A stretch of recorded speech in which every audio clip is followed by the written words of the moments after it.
Glass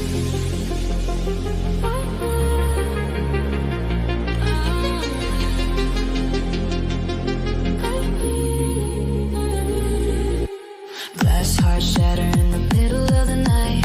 Tiptoe screams, but she turned off the light.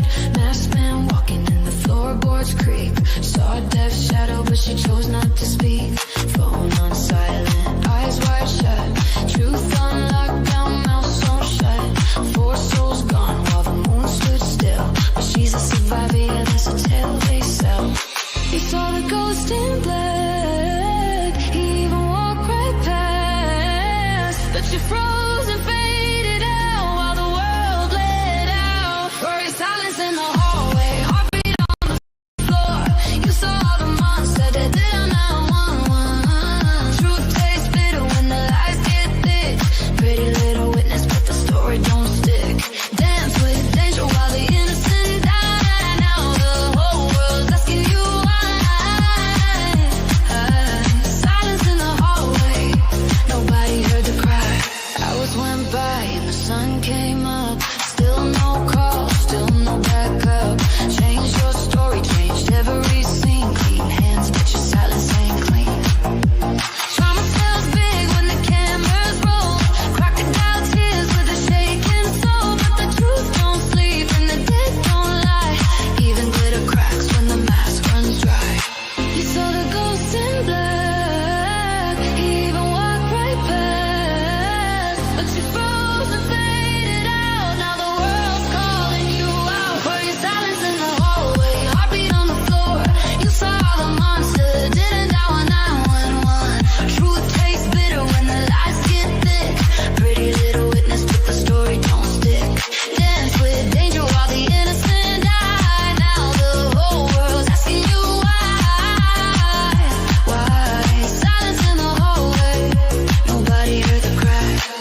Maybe you said too much. Maybe you said too little. Maybe the truth got lost somewhere in the middle. Spotlight burns when the crowd wants blood, and justice screams louder than a flash flood. You run from the questions, hide from the night, but lies break easy underneath bright light. For your silence in the hallway, shadows on the floor. You saw his face, but you closed the door. Truth is poison when you drink that lie. Pretty little witness, but your alibi's dry. Listen to the screaming, echo in your head. You walked away, breathing while four friends fled. Silence in the hallway, nobody heard. Welcome to True Crime Unleashed. Now, what I want to go over tonight is I posted a video a couple of days ago about the Jose Cruz body cam. Well, I also have the redacted version of that same body cam. You know, you'll see Jose Cruz for maybe about 5 minutes, then the rest is redacted, but he's still speaking of the, even though he's not on camera. And here we go with that.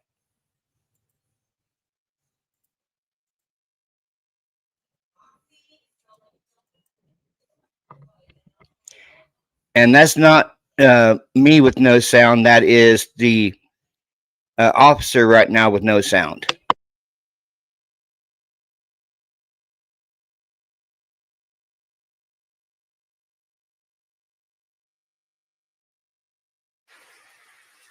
Do you mind if we come in, or are you coming out? Okay.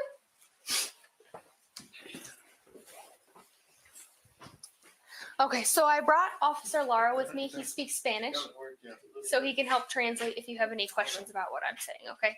But because there's 3 of us here, I'm just going to remind you that you do have the right to remain silent, and anything you say can and will be used against you in a court of law. You have the right to an attorney and to have an attorney present before you answer any questions or make any statements. Okay, and you can choose to invoke your rights at any time and not answer any questions or request an attorney. ¿Entendió?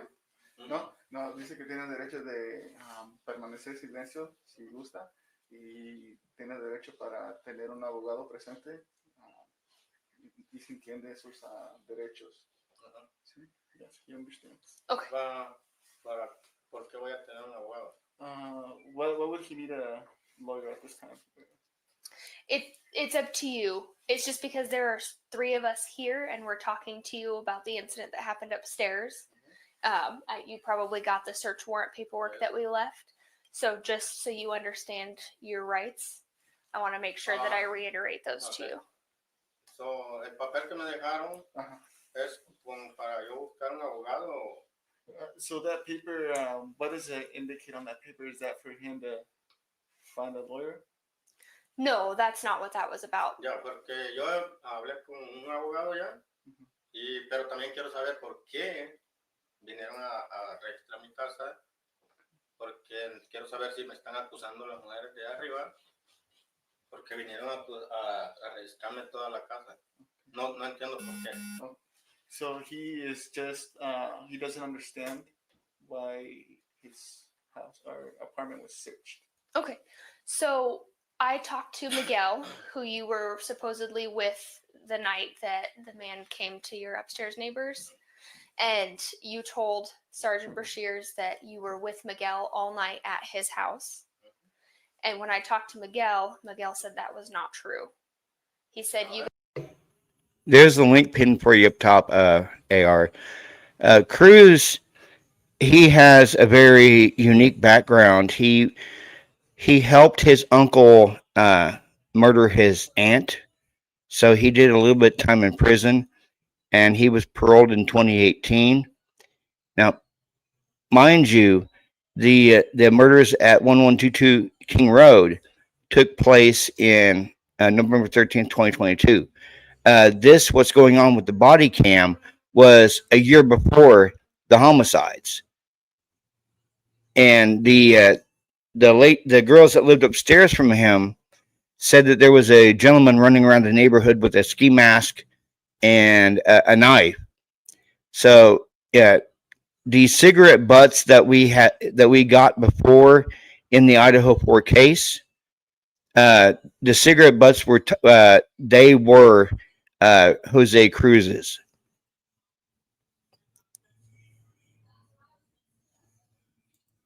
You guys went to the lumber yard and then walked here, and he left at about 3 a.m. ¿Mande? ¿Cómo dijo? Digo que habló con Miguel y que Miguel había dicho que no había estado con usted al horario que usted. He was actually on the radar of the Moscow PD because he did go to some bars in Pullman, and Maddie and Kaylee had friends in Pullman, so he would have ran into either Maddie or Kaylee at one of the Pullman bars. And he drowned at Paradise Creek back in 2023. But for the first 3 or 4 days, he was being surveilled by the Pullman Police Department and Moscow PD.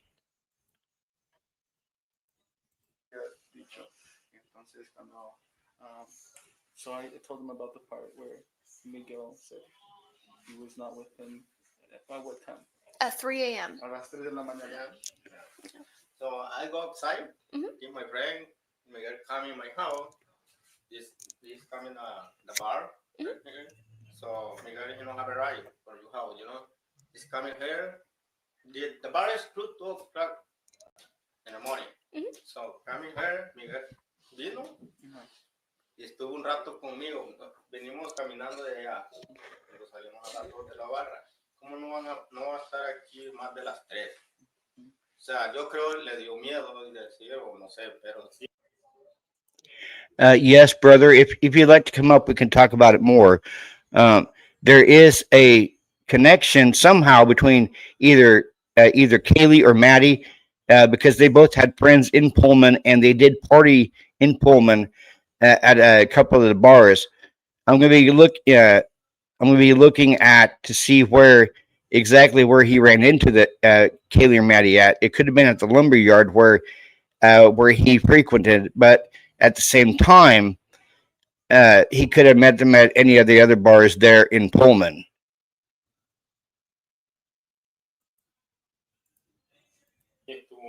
No sé a qué horas realmente, pero sí estuvo aquí.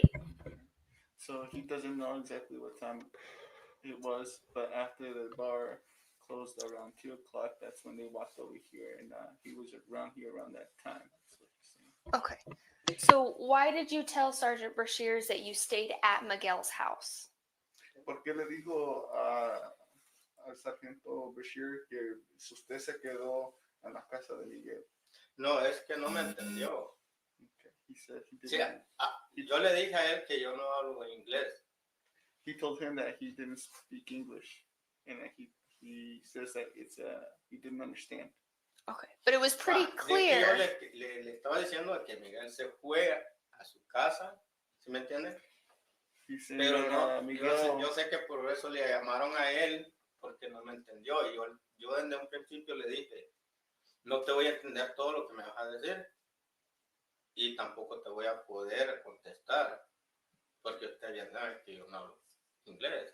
So he's saying that he let Bashir know that he doesn't understand Spanish, or I'm sorry, English, and he told him that he wasn't gonna understand either. Okay.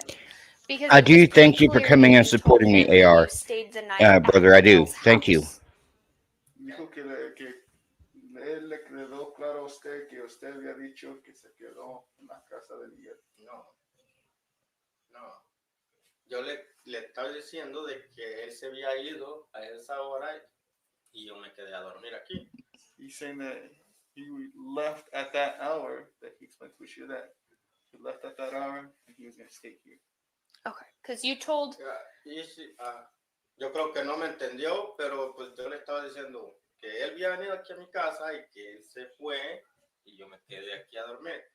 He's saying that he came to his house and then he left and then he stayed here. That's what he said. Okay. Because you told Sergeant Brashears you weren't home. You weren't here at all that night. Que usted le había dicho a Sergeant Bashir que usted no ha estado aquí toda esa noche. No, sí. Yo me quedé a dormir y le dije que me había levantado a las 11 de la mañana para ir a trabajar. He said he stayed here and then he woke up at 11 o'clock so he can go to work. Okay. Yeah. Pero por eso yo quería que viniera. Es más, yo le dije, cuando vengas con alguien que sepa español, porque yo no entiendo, o sea, no me puedo explicarle. ¿Sí me entiende? He said that he told Bashir that when he does come back to bring somebody that speaks Spanish because he doesn't understand. Okay. And that's what we did. So it's easier to understand. Good. Yeah. So that night, do you remember hearing anything from upstairs? Esa noche sí escuchó algo arriba que había No, sucedido. yo venía bien tomado, pues nomás me metí, Miguel estuvo aquí sentado, vinieron por él, se fue y yo me quedé dormido, yo no vi nada. No. So he's saying he was drunk and then that Miguel stayed at this couch and then he doesn't remember. So Miguel stayed the night here? No. For Yes, sir, over here, he's talking he's waiting for ride, you know. Okay. So Miguel leave, I go to the restroom, in my bed, he sleep. Because he said, I don't remember what time, so he's sleeping, so because I go work. Okay. Because there were a lot of officers here, and there was a lot of noise shortly after around 3:30. Do you remember hearing any of that? que había muchos oficiales aquí y ellos han oído ruidos. ¿Usted no escucha nada de eso? I don't see nothing. Okay. And are you friends with the girls upstairs? Tiene una amistad con... Okay. So, quiero también porque yo fumo y salgo a fumar y van 2 veces que la muchacha me viene a decir que no fume aquí. So he says that he smokes and then he goes outside to smoke every once in a while, and then there's been times where she comes out and tells them not to smoke. But that's all of your interaction with them? Es la única interacción que tiene con ella. Yeah. Okay. Do you have any more questions for us? ¿Tiene Que necesito saber qué va a pasar, pues, porque ya van 3 veces que viene. Y yo le aseguro que usted me conoce. ¿Cómo anda haciendo eso yo? He wants to know that it's been 3 times that we've come, or ¿Que ellos vienen o nosotros? No, o sea, ya han venido 3 veces los oficiales, pues. Ujú. La primera vez a cuestionarme. La segunda vez a saquearme la casa. Ahorita otra vez, o quiero saber qué pasa. Okay. So ¿Qué va a pasar? he said that he's going to do this is that we've come, and then what's gonna happen after this? So after today, the case will be closed. You're not under arrest. You're not being charged with anything at this time. El caso va a estar cerrado. Por ahorita no hay antecedentes para usted. Es nomás para investigar. Okay. Sí, porque el papel que me dejaron aquí, yo se lo enseñé. Se lo mandé a un abogado y pues le pregunté de que me diera, pues, si era una orden de... Oh, hay una cuestión. No, cuando vinieron a registrar mi casa, me dejaron este papel que yo lo había perdido. Okay, so when you guys had come to search the house, Uh-huh. that he obtained this paper after he lost the first one. For 1 year, something. Okay. We don't need that. We didn't touch it. Yeah, I don't think why. Oh, this paper here? No. This paper, dígale que este papel ya tenía 1 año de haberlo perdido. So that paper, it's been about a year since it's been lost. Y cuando vinieron a registrar mi casa, me lo dejaron aquí donde está la televisión, o sea, a la vista. So when the apartment was searched, that was left. Ahí lo dejaron? No, me lo dejaron allá. Okay, when the apartment was searched, this was found in his room over there. Okay. That just means I that don't we know found why. it. I don't know why either. ¿Y qué buscan? We didn't leave anything here. We didn't come with anything. So it must have been somewhere and an officer found it. And then that's just where they put it when they left. Dicen que lo habían encontrado en un lugar, no, y nomás por dejarlo ahí lo dejaron. Pero es que no entiendo por qué, si este papel yo ya por 1 año lo estoy buscando. Y cuando vienen a saquear mi casa, está así, ¿verdad? So yeah, he said he lost that paper and just wondering how it suddenly appeared when it was searched. I don't know why. We just must have found it while we were looking through other things. So, yo hablé con un abogado y me dijo de que lo mismo que me están diciendo, ¿eh?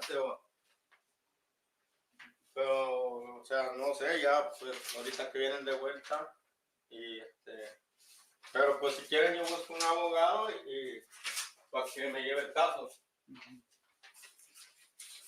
So he's just confused, and if he would want a lawyer to take up his case if there was a case. So you're not being charged with anything right now. I can't make the decision about an attorney for you, but given that the case is closed and you're not being charged, there's no continuing case. Sí. Ahorita el caso está cerrado, que no tiene usted ahorita no hay cargos, no van a haber arrestos, entonces el caso va a estar cerrado. Ella no puede avisarle si quiere agarrar el abogado de aquí para adelante. Okay. But if you have legal questions about the warrant itself, you could contact an attorney with those questions. Pero si tiene preguntas sobre el expediente que tiene allí, puede contactar un abogado si gusta usted si tiene preguntas sobre eso. Do you have a face mask that you wear at work? Tiene una máscara que se pone para trabajar. What color is it? ¿Qué color es? Las mismas de tela, negra, blanca. Okay. Could I see it? ¿La puede ver?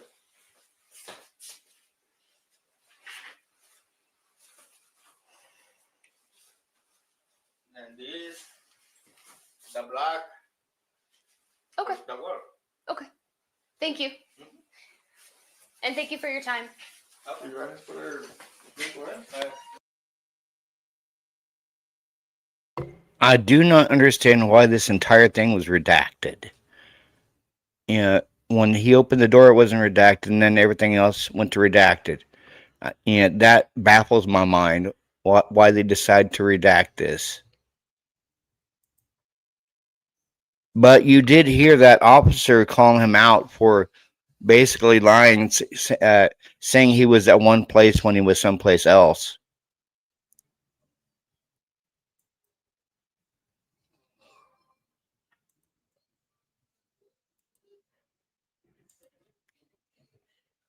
It just boggles my mind.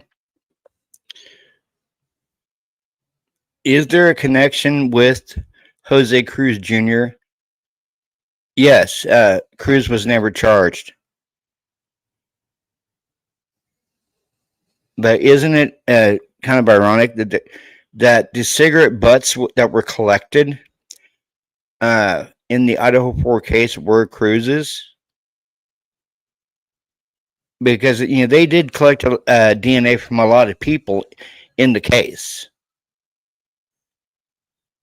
Maybe a reason why that he was surveilled and they collected his DNA from the cigarettes, and then he did drown in 2023 at Prairie Lake there in Moscow, Idaho. Maybe that's the reason why they marked and they crossed him off the suspect list, is because he passed away from drowning.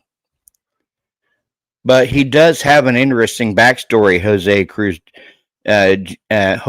does. He helped his uncle kill his aunt, and he was sent to prison, and he was paroled in 2018. And see, what's weird is when he was arrested, his name was Jose Cruz Flores. And in 2018, he got out. And then in 2021, he lived below these young girls that were college age. And all of a sudden, somebody started running around the neighborhood with a ski mask and a knife. And this guy's name popped up.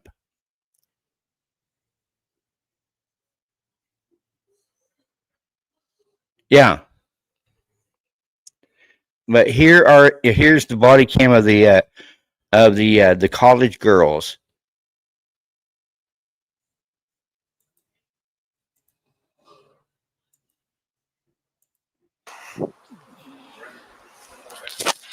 That they went and visited, the police did. Hi. Is Alex home? Yes. Okay. Can I talk to her for a minute? Yeah. Yes. Hi. I just had some follow-up questions for you. We talked on the phone earlier. Or are we going out there? Up to you. I can come in. You can come out here. Whatever you're more comfortable I'll with. just come out here for Okay. a second, yes. Okay. I just had some follow-up questions. Did you remember anything else about his appearance, the knife, anything like that? I really didn't. I've honestly kind of remembered less ever since Okay. it happened, but I don't know. Like, Okay. he was wearing a ski mask, I'm pretty sure, gloves, and like black hoodie, sweatpants, something like that. Okay. And then can you describe the length of the knife to me? I would say like a little bit bigger than a steak knife is what I remembered right after it happened. Like maybe just a smidge bigger than a steak knife, but not like a butcher Okay. knife or anything. Can you give me like a hand estimate? Because Maybe that. okay. If you want to hold your hands kind of down that way, I'm going to take a picture of your estimate there. And is that with the handle or without? Just like the blade. Okay, with the handle, Alright. how long would you say? Maybe like that long. Okay. Did you see the handle at all? No, it was like in his hand. Okay. Okay, and was that right or left hand? Right hand. Okay. Yeah. Okay, and then do you guys ever put trash in that trash can over there? We honestly, there's 4 of us who live here, and we were just talking about it because we just got a bill for putting our trash in the wrong one. Because we Uh-huh. all just kind of put our stuff in mostly these 2 over here, I would say, but depending on who takes it out, sometimes we switch up the trash cans.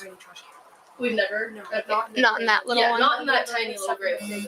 Okay, in that one. Yeah. And then what about the one in the back of the house? We Okay. don't really use that one. We Okay. never. Sometimes she doesn't know the answer to these Nope, questions. you're good. Okay. I think that's all I had. Thanks, guys. Okay, thank you.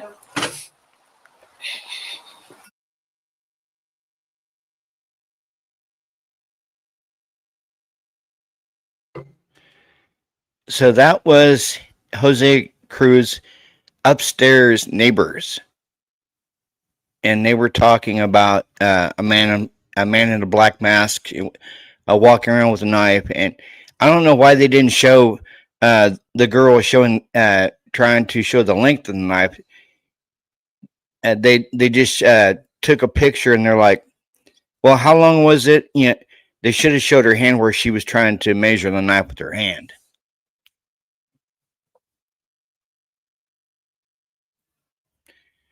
It just goes to show you in the Idaho 4 case that you have a lot of inconsistencies when it comes to this case. As well as a lot of suspects who have come and gone, and as well were cleared way too quickly in this case. Like, I believe it was the first 3 or 4 days people were cleared quickly. As well as you have the roommates who act like they didn't know what was going on. They didn't see what was going on when it was clearly presently evident that they knew everything that was going on in their house.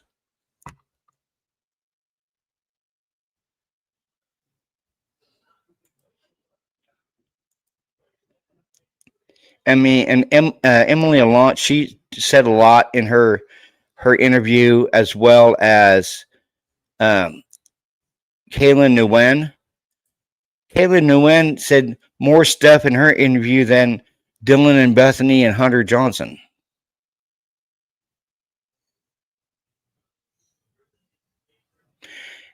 Yes, exactly, Joanna.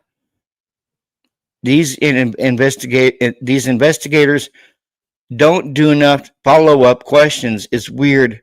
Something going on in Moscow. Yes, exactly.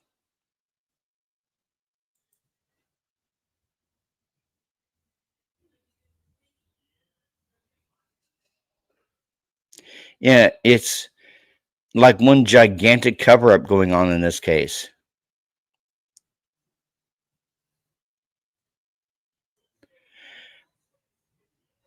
But yet we're supposed to believe everything that comes out of Bill Thompson's mouth and everything else.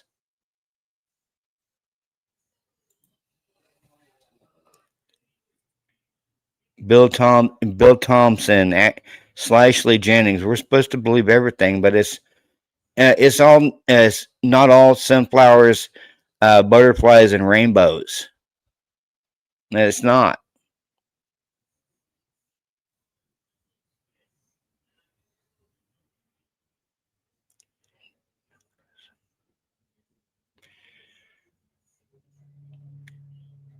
Something went on in that house that they don't want us knowing about. Well, I'm doing good. Truth and Justice.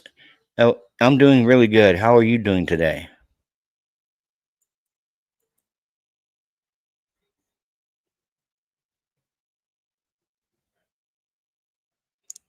I'm looking for something right now.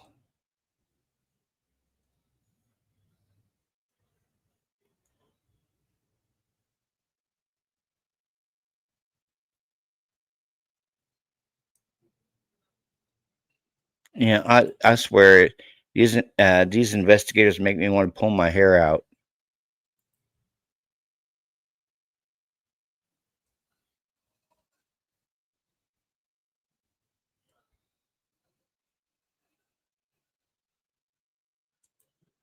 Here we go.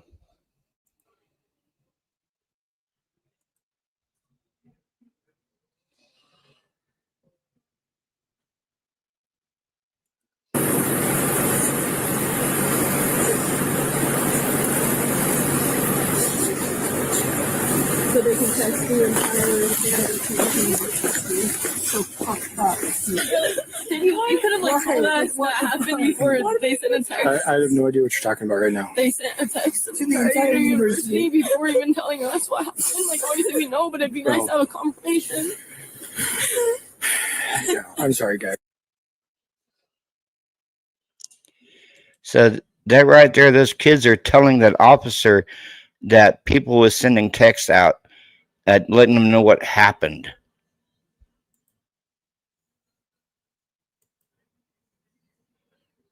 I hate when it's redacted.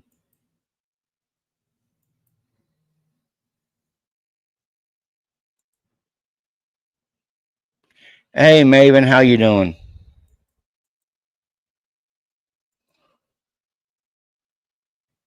Yeah, the entire thing's redacted. Yeah.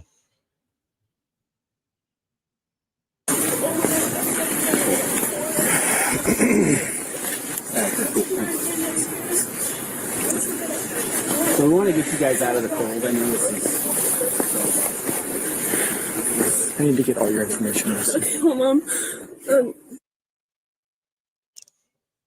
Is that Dylan? I'm so sorry. You're fine. Go for 13.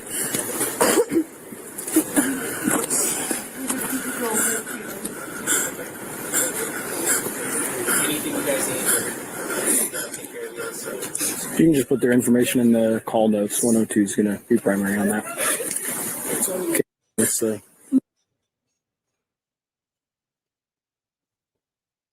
and do you have a middle initial still? Okay. And then what's your date of birth?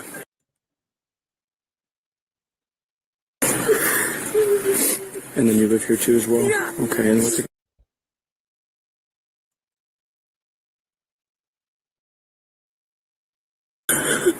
okay.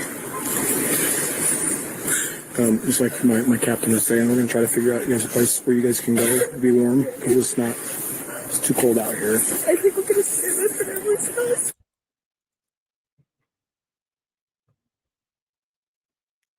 What's the topic, Maven? It's just let's talk a little true crime.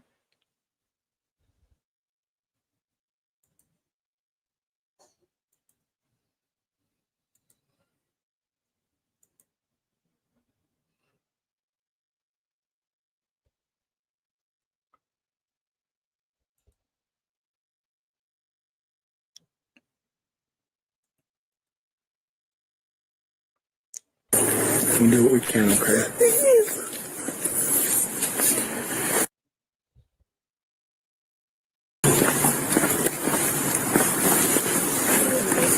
I'm gonna. By the grove. We can take you guys there. Oh, and if you want to drive, it's up to you guys. Well, I guess if you want to drive that way. Get this car coming through.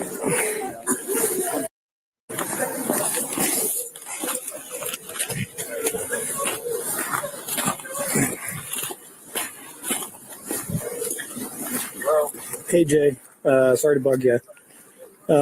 We have a quadruple homicide on campus. Can you come in and start man the street? Yeah, and if you don't mind trying to get a hold of, I got calls out to Casey and Nate, but I didn't get an answer. If you don't mind trying to get a hold of them too, I'd be appreciative. All right. Thanks, Jay. All right, bye.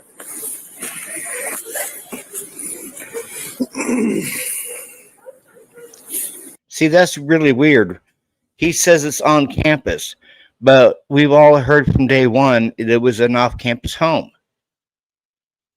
So, is it on campus or is it off campus? Because I mean, even the college distance itself from the homicides, saying it was an off-campus home, but you have an officer here stating that it was on campus. So which is it? Is it on campus or is it off campus?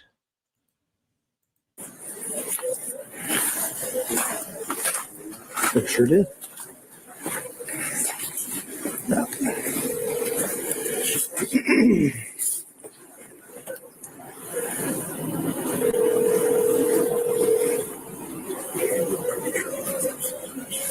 Yeah. I don't know. I don't know why they were.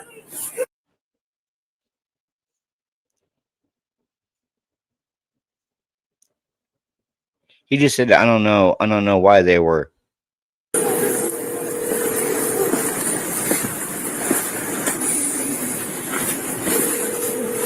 sucks, dude.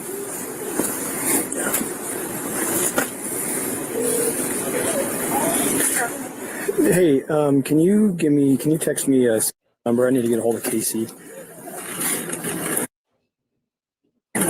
Yeah, thank you. All right, bye.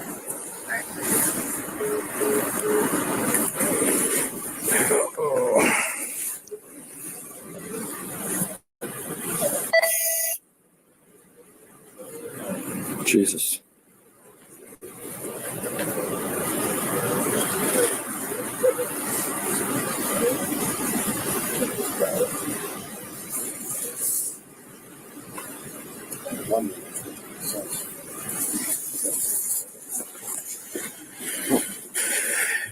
Something. Yeah, this is a.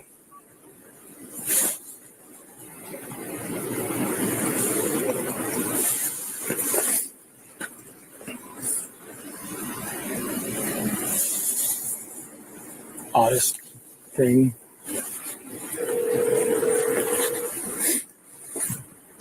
How is it an oddest thing?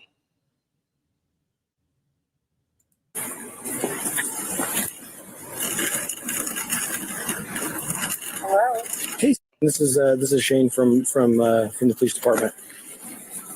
Oh, hi. Hey, would you be able to wake Casey up and send him to work, or just have him give me a call when you get him up? Yep. Okay. Yeah, I'll go wake him up right now and have him give me a call. Thank you. Appreciate it.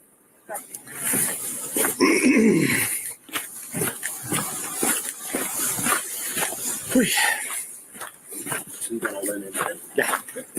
Everybody that was sitting there. And then Casey and Jay are on their way in to help man the street. Something else. Yeah.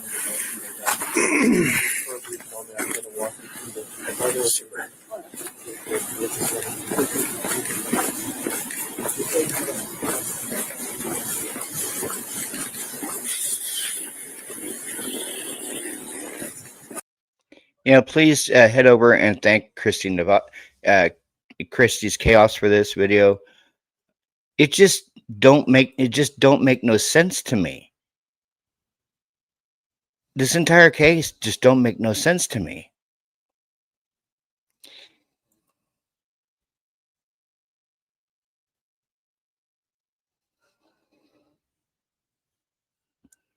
In reality,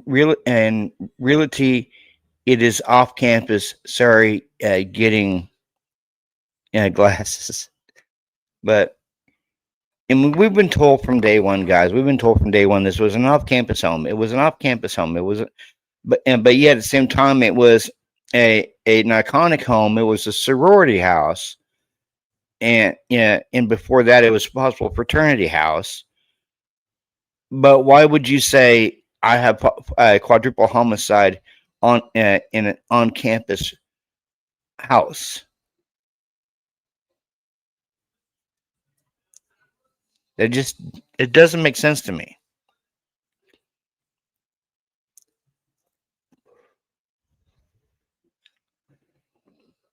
I mean, everything. Hey, Amy Conway, how you doing?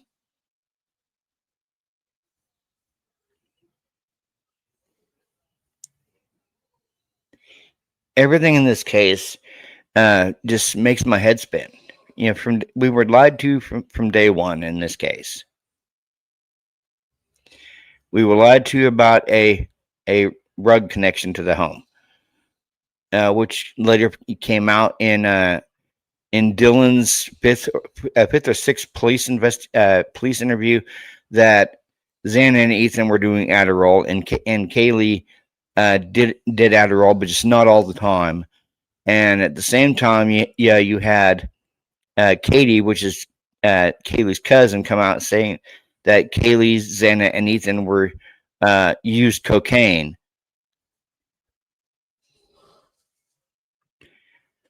Hey, Skull Machai. I mean, you have so many different parallels going on in this case. It's not even funny. But yet they have tunnel vision that from the day one they have tunnel vision towards Brian.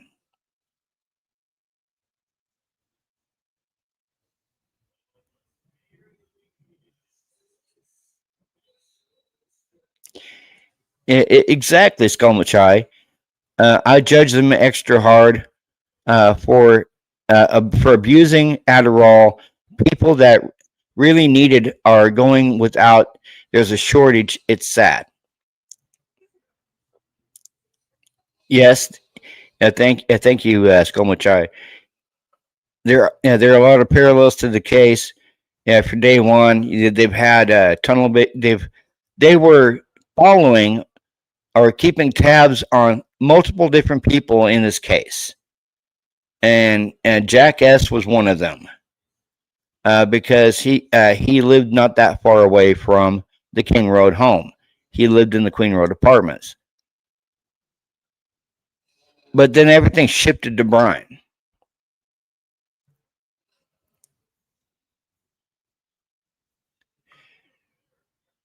Which is an oddity of its own.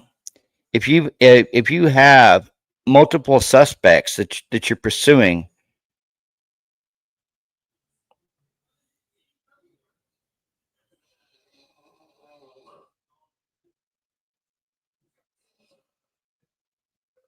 yes, very true, Skullmachai.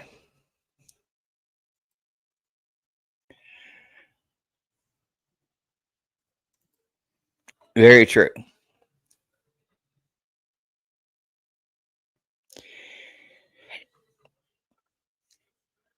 You have two roommates.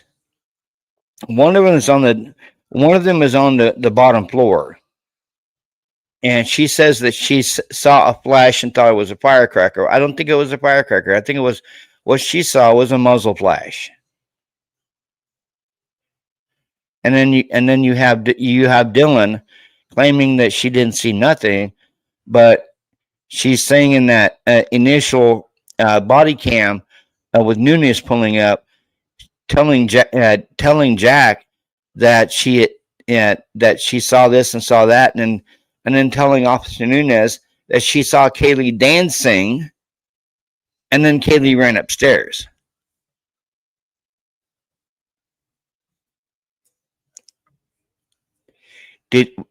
And then she says, "Oh well, yeah, I opened my door 3 times that night." Really? You're telling Officer Nunez that you saw Kaylee dancing, and then she ran upstairs and screamed, "There's a man here."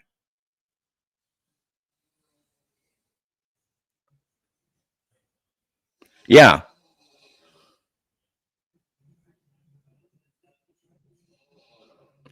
Sure, Anna, go ahead.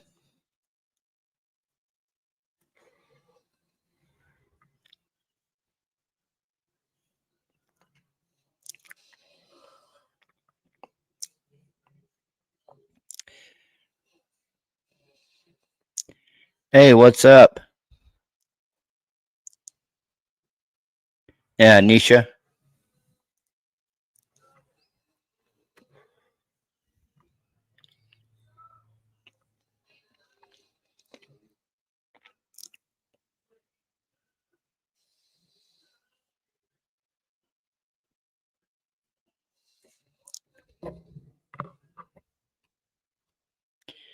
Yeah, I agree with you, Skullmachai.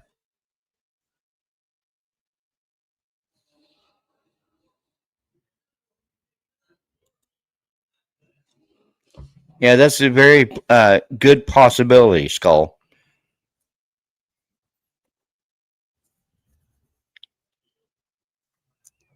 Yeah, and the picture we get of Murphy is he's cowering under that desk.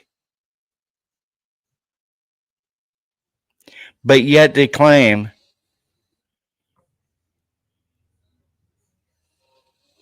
yes, exactly, Skull.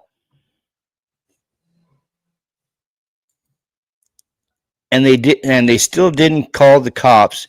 That makes no sense. She made it sound like there's 3 other events that happened throughout the night, and she still didn't know what she imagined.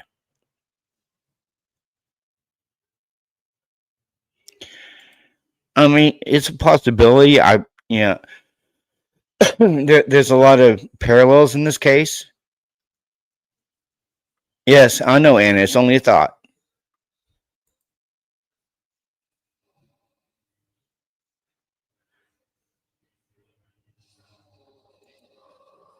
Yes, absolutely, in my opinion. Hey, Jane. Hey, Jane Kendall. How you doing?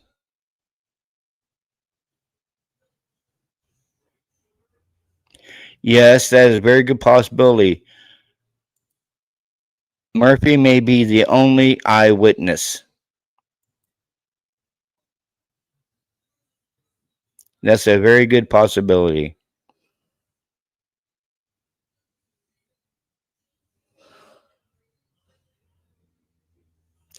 Exactly, and you know I'm the same way. I don't like to speculate or anything. I just go up with the documents. But I just had to say that. In my opinion, roommates were told by a cop or cops to call it in as unconscious. It covers their ass for report death and deaths. Yeah, basically. Oh, I'm doing okay, Jane.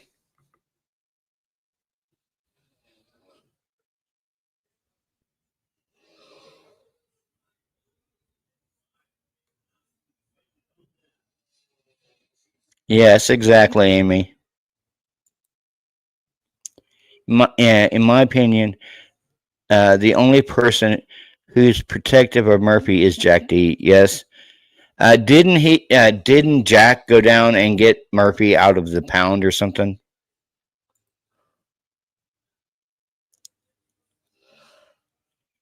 Yes, they were told. Call unconscious. If you call for an unconscious person, well, that's code for no sirens out here in LA. Or there was just no EMS needed. Yep, that's a good possibility, Skull.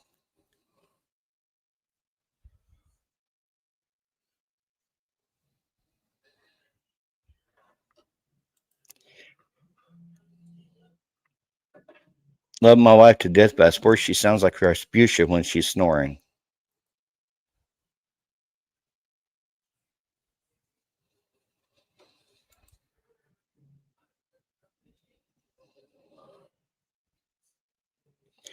Okay, let's look at some docs.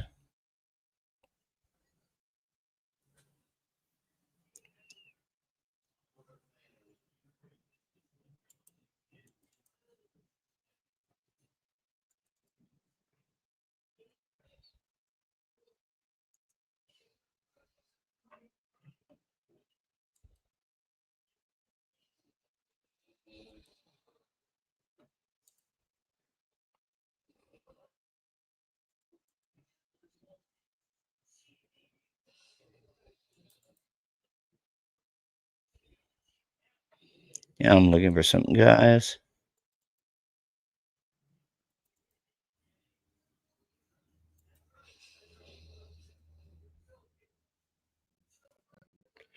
And isn't it ironic that the Mad Greek is now closed down? Yeah, Mad Greek's now gone. You're welcome, Skull.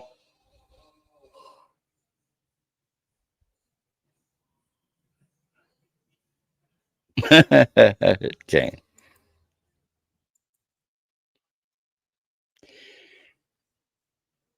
Let's see here, guys.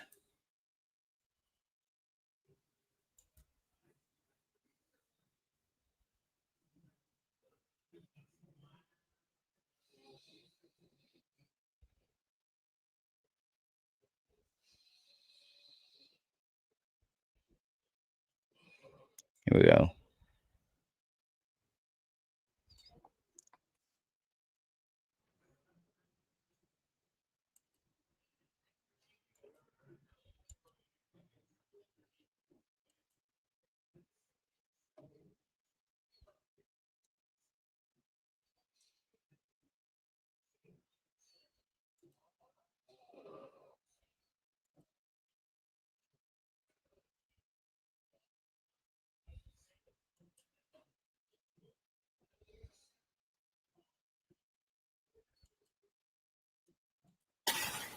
Nobody's allowed to leave for now. Okay. Just stay here for me, please.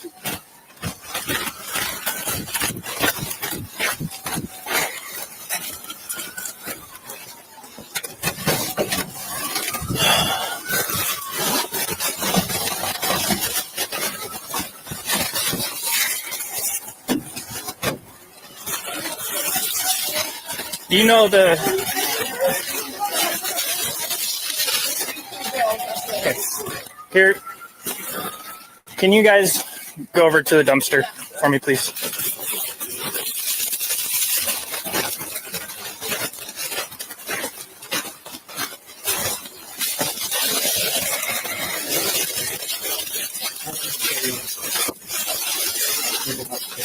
Okay, let's clear it.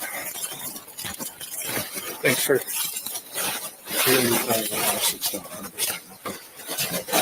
What's over here? Okay. I'll just start down here.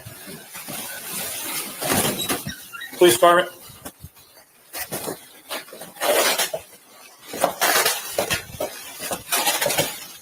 Police department.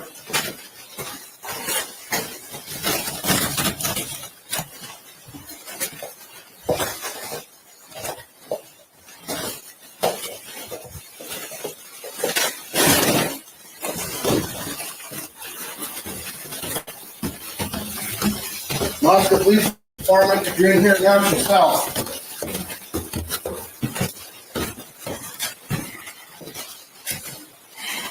Moscow Police Department.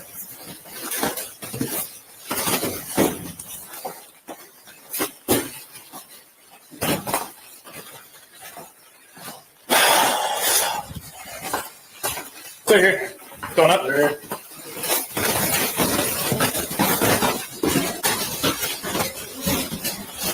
Police department. We're in 34, coming up.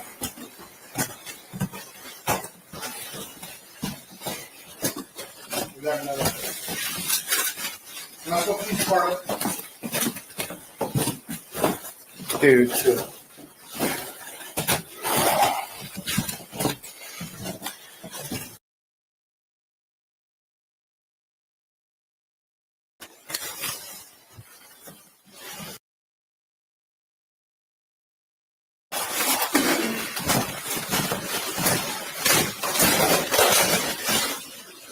Clear? We're clear. Let me just secure the outside first. Go So to the front door. there's a back entry. I was going to start taping it all off. Brian's taking the outside off. Okay. Where's the? Two right here.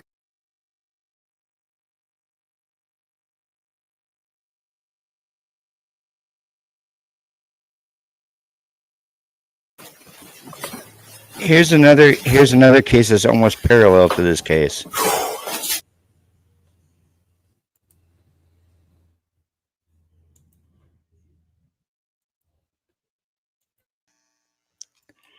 The Tyler Robinson case. It's almost parallel to this case.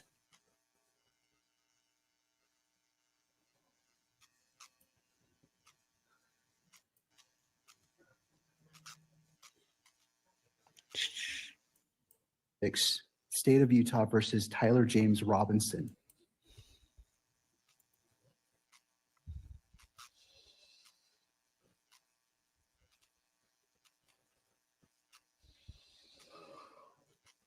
Good afternoon. Court is now in session. Calling case 251-403-576, State of Utah versus Tyler James Robinson. Will the parties please enter their appearances? Your Honor, Christopher Ballard and Chad Grunander on behalf of the state. Your Honor, Kathy Nestor, Richard Novak, and Stacy Visser on behalf of Mr. Robinson. Thank you. Welcome to both the prosecution and defense. Mr. Robinson, I understand, is appearing by WebEx. Mr. Robinson, can you hear us? Yes, I can. Thank you. Good afternoon to you all. We're here on the Tyler James. Yeah, he's a Robinson lot motion nicer than to Hitler. appear in civilian clothing and without physical restraints at all pretrial hearings. Because of some of the arguments involved in court security protocols, the court held a closed hearing on October 24th, 2025. During that hearing, the parties addressed several related matters. The first, Mr. Robinson's motion to strike the sheriff's response. The second, Mr. Robinson's motion to appear in civilian clothing and without physical restraints. The third, the sheriff's and Mr. Robinson's request to limit or exclude visual recording and photography in the courtroom. And finally, the fourth matter, the state's request to have all non-evidentiary hearings held remotely. The parties have stipulated that the state's request to hold non-evidentiary hearings virtually, as well as the parties' joint request to limit electronic media coverage, both require further briefing. Those issues are not yet ready for the court's decision. To facilitate that briefing, the court directs as follows. If the state wishes to have all non-evidentiary hearings conducted via WebEx, it must file a separate motion. The court will not rely on prior briefing. The standard timelines for response and reply I'll look into that, Skull. apply, and the parties must file a request to submit and request a hearing if desired. If the parties seek to limit or restrict electronic media coverage, they may file a joint motion. Again, the court will not rely on prior briefing. That motion must address the factors set forth in Rule 4-401.01 sub 2 of the Utah Rules of Judicial Administration. Standard response and reply times apply, and the parties must file a request to submit once the matter is ripe for decision. The court took under advisement two issues: the motion to strike and the motion to appear in civilian clothing and without restraints. Court now issues its ruling. In regards to the motion to strike the sheriff's response, the prosecution and the sheriff's department filed a joint opposition to the defendant's motion to appear in civilian clothing and without restraints. Mr. Robinson moved to strike the sheriff's portion of that filing, arguing it was procedurally Totally okay, Jane. because the sheriff is not a party. At the hearing, all agreed that the sheriff's department is not a party in this case. The state and the sheriff's office nevertheless argued that the sheriff may file memoranda as a non-party. Mr. Robinson disagreed, but did not object to the court considering the sheriff's position on security. The court finds that the sheriff's department is not a party to this case, and therefore its joint filing with the prosecution was procedurally improper. Accordingly, defendant's motion to strike the sheriff's response is granted. I like this judge way better than I liked Hypocrite. However, under Rule 3-414 of the Utah Rules of Judicial Administration, the court is required to coordinate courtroom security with the sheriff's department. Consistent with that rule and with the defendant's agreement, the court has considered the substance of the state's opposition and the memorandum prepared by the court security director that was attached to it. Going forward, if either party has a security concern specific to this case, they may present evidence from the sheriff's department by affidavit, declaration, exhibit, or testimony. This order does not limit the sheriff's department's ability to coordinate with the court or otherwise act as authorized by law. Turning to the motion to appear in civilian clothing and without physical restraints. The parties agree that during trial, a defendant has a right to appear in civilian clothing that any restraints must be concealed from the jury. Mr. Robinson now seeks to extend those rights to all pretrial proceedings. The court considered each request separately. In relation to request to appear in civilian clothing, Mr. Robinson asks to appear in civilian clothing at all pretrial hearings. He argues that the extensive media coverage of this case creates a real risk of prejudice if the public and potential jurors repeatedly see him in jail attire. The state, the sheriff's department, and the court security director opposed the request. Thank you, Skull. Arguing that jail clothing assists with safety and identification. The court has balanced these competing concerns. The case has attracted extraordinary public and media attention. Images of Mr. Robinson in jail clothing are likely to circulate widely and influence prospective jurors. Given the scale of that publicity, the risk of prejudice is significant. However, Mr. Robinson's, let me see here.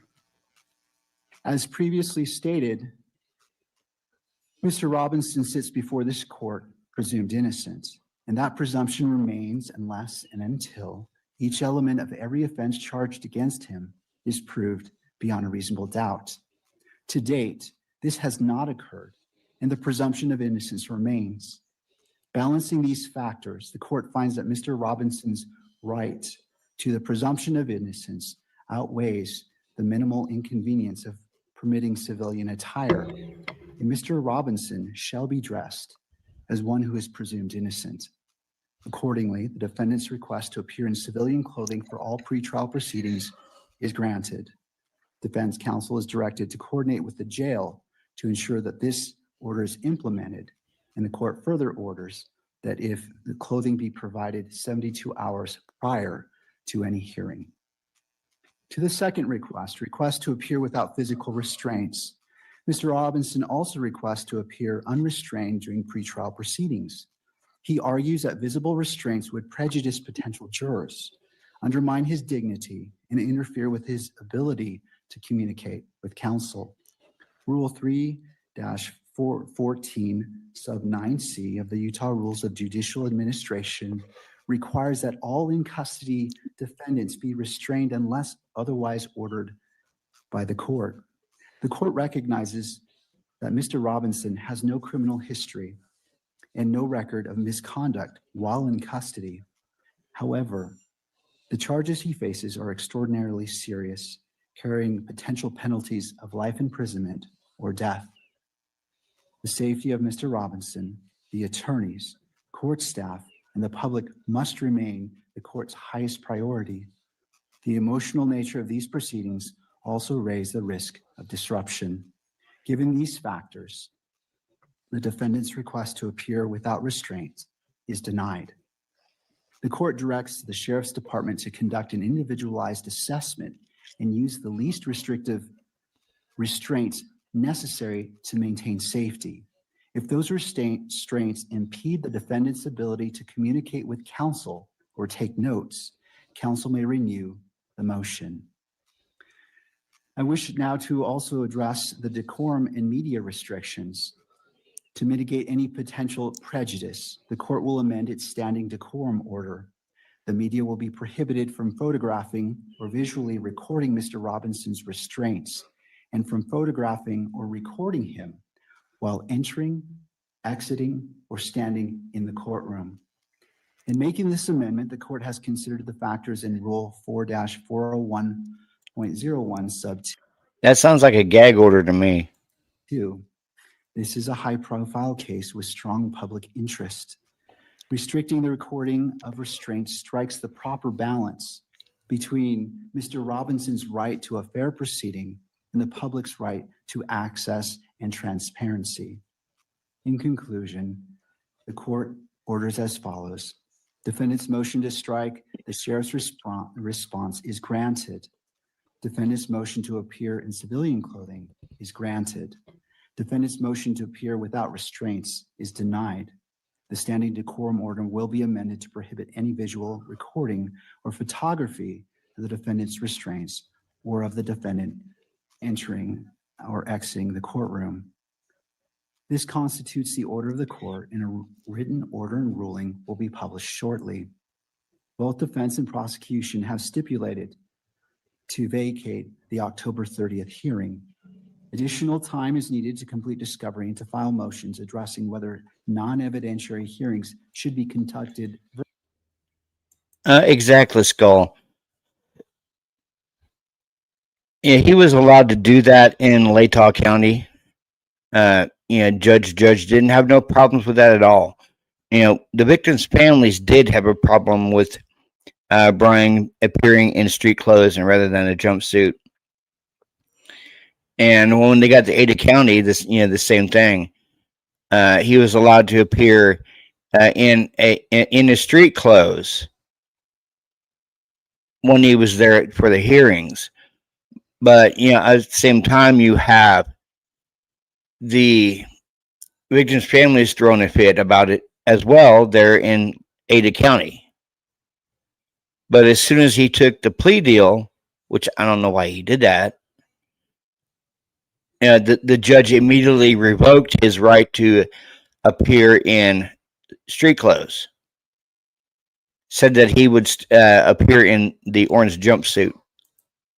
Virtually, whether to impose any blanket restrictions on cameras in the courtroom and any other motions that may arise. This matter is set to return before the court on January 16th, 2026 at 1 p.m.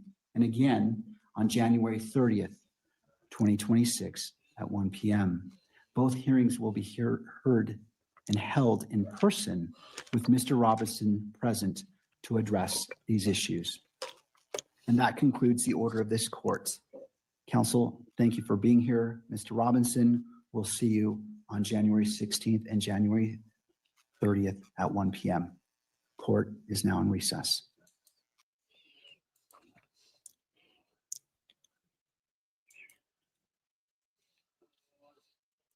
Okay, so we have two different types of judges here. We have Judge Hypocrite, and then we have this judge right here. Where do it's two different judges. One's in Utah, one's in Idaho. But it feels like to me that this judge that's overseeing the Tyler Robinson case is a hell of a lot better judge than the one that oversaw the Brian Kohberger case. Yeah, and I agree, Skolmachai. I recall Hippler. I did mention that if Frank Koper goes through the penalized, or it goes through the guilt base, that he would probably be in a Dubsu, the Bannon, mistaken, and then he pled guilty.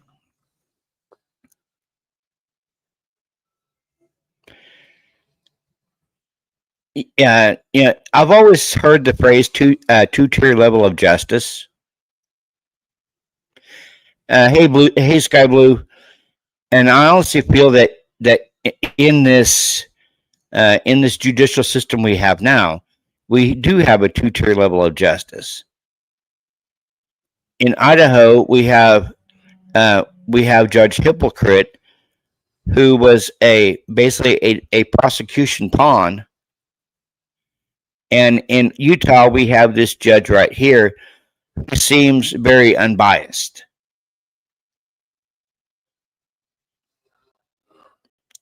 Where Judge Hippler was not unbiased at all.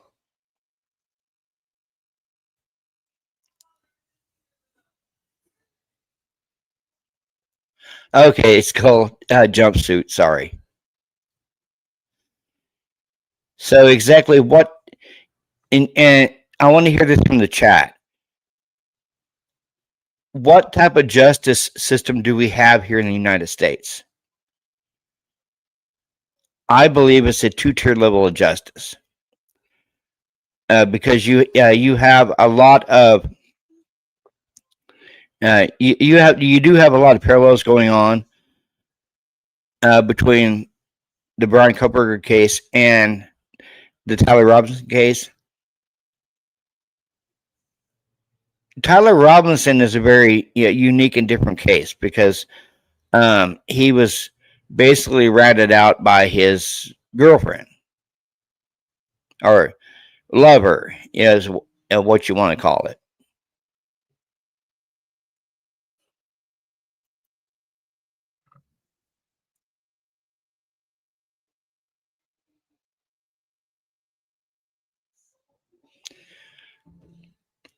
Yeah, that's so much. I love that hypocrite. Yep.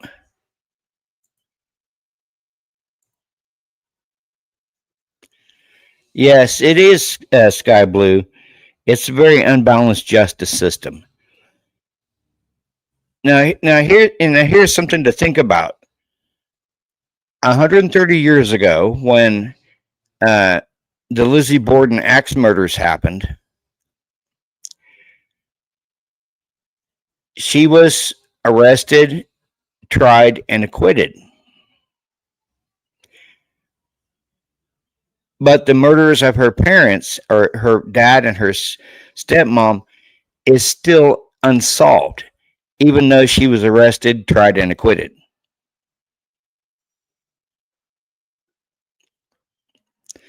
Yeah, we do. We're starting to see that a lot. Private owned prisons.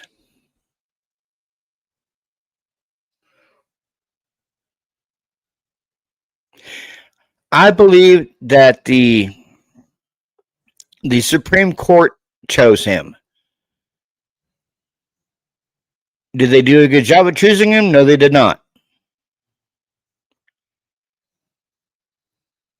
But as soon as Judge approved that change of venue and sent his retirement letter to the Supreme Court, this case got dropped in hypocrite's lap, and he didn't even want the case because of that statement he made from the beginning.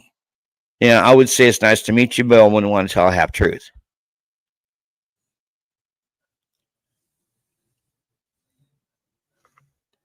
Because if you look at the Lizzie Borden case, yes, exactly, Skulmachai. If you look at the Lizzie Borden case, the cops 130 years ago fumbled that investigation. Yes, she was arrested. She was tried for the murders of her dad and her stepmom, but she was acquitted. And they labeled the case as unsolved. How could it be unsolved if somebody was arrested, tried, but acquitted? Yes, exactly, Anna. He didn't want to be the judge for this case. He should have taken himself off of it, or AT could have asked for him to remove himself. I think that would have drugged this case out as well, even more.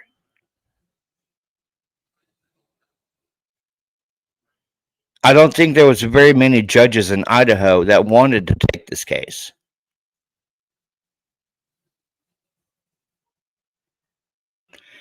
Yes, that's true, Amy. You can only report Hitler to the Idaho Supreme Court. It doesn't mean, if you report him, it doesn't mean he would be taken off the case. Fingers crossed.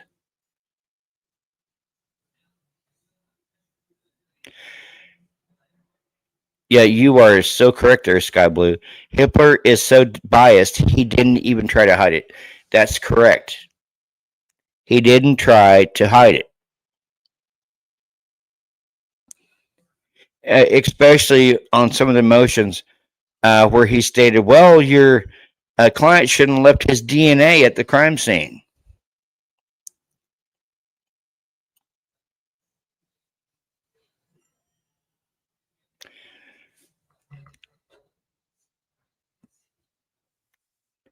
Yes, yeah, Judge Boyce is, he would be a good judge. Are you talking about Judge Boyce in Utah, Sky Blue?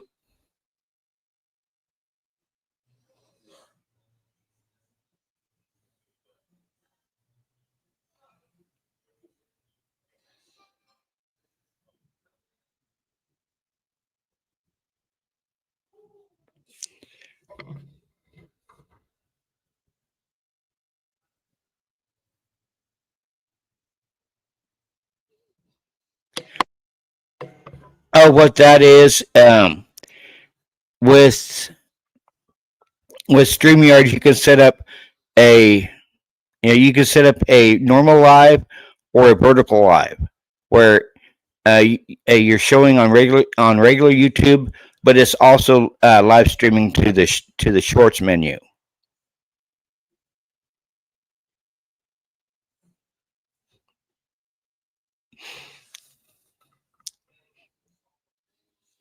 Yes, Amy.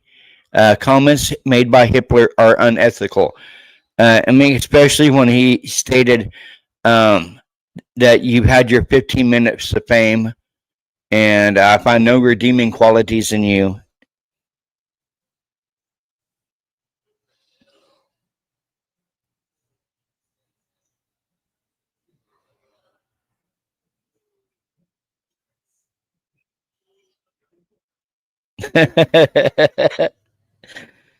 You're good, Skull.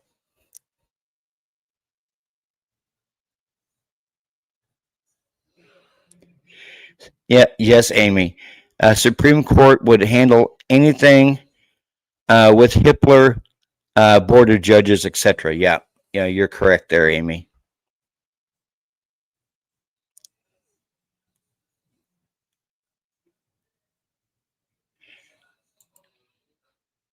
Yeah, I agree with her too, Anna.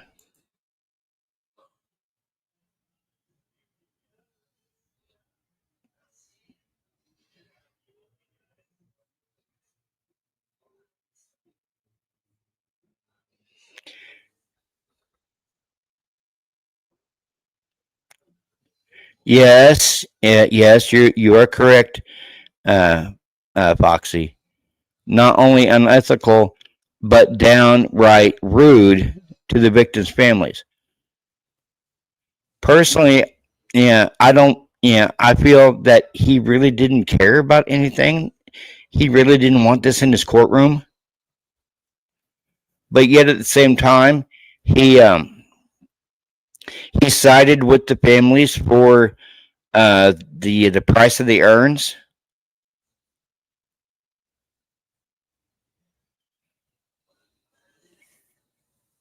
He told Brian that he has to pay for the urns.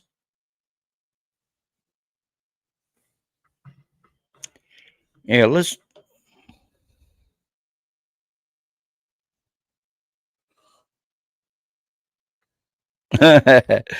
You're good, Anna. Here, let's look at that document.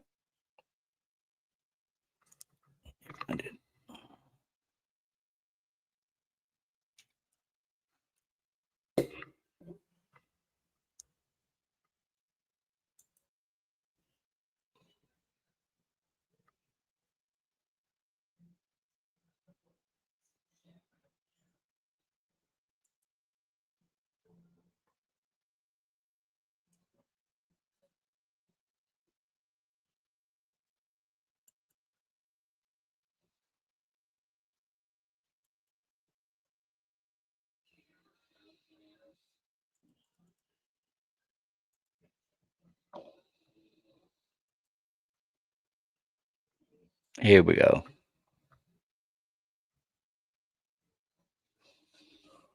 Oh, you're a good, Skull. Pursuant to state's September 22nd, 2025 request for restitution in favor of Steve and Christy Gonzalez of Rathdown, Ohio.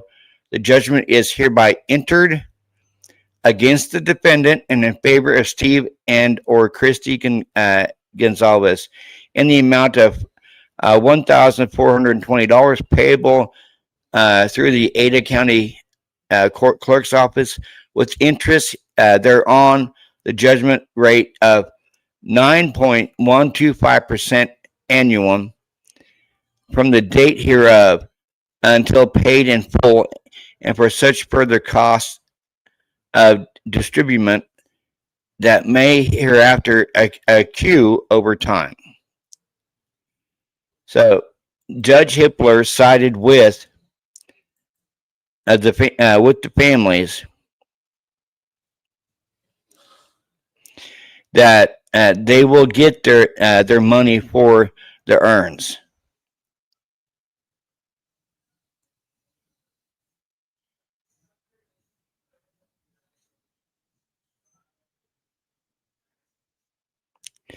Oh, exactly. I mean, exactly. How can a judge accept a plea with no evidence pointing to the defendant points to others, unethical, unexperienced, angry man?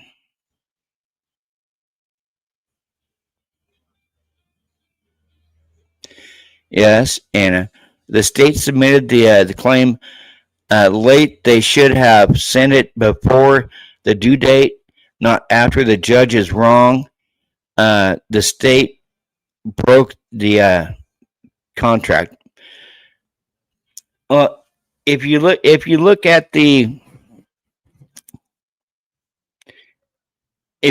what that hearing, the restitution hearing, the judge accused the defense of a violation of the plea agreement, because he thought that it was. I guess he thought it was rushed. But he said, "Well, if he can't pay, then why would you accept this plea agreement?"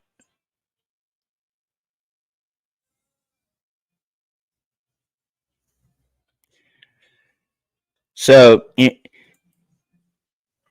I was kind of hoping he tossed this plea deal out, and we actually have a trial.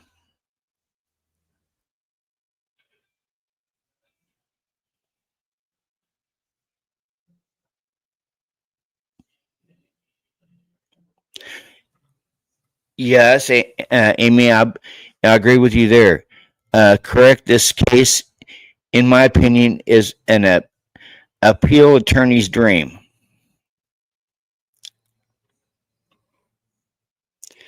See, that's what I don't understand with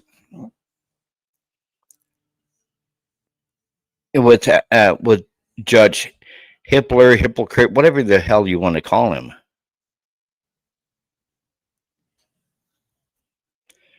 I don't agree with him at all.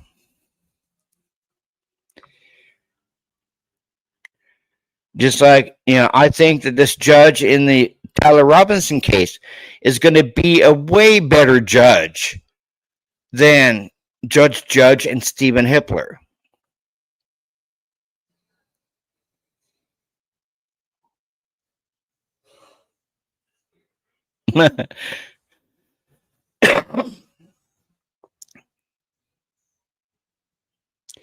You've had problems with judges ever since the dawn of time. You've had good judges. You've had crooked judges.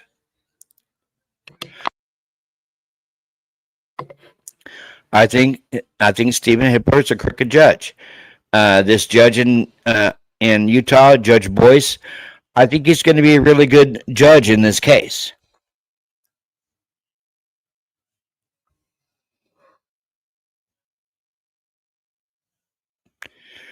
Yes, you're right, Sky Blue. There are good old boys bullying and being condescending pricks.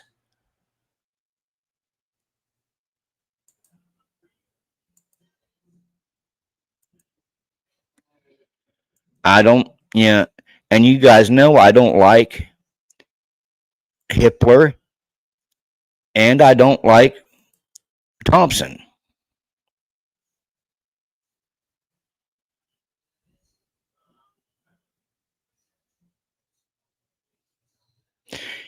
Yeah, I know.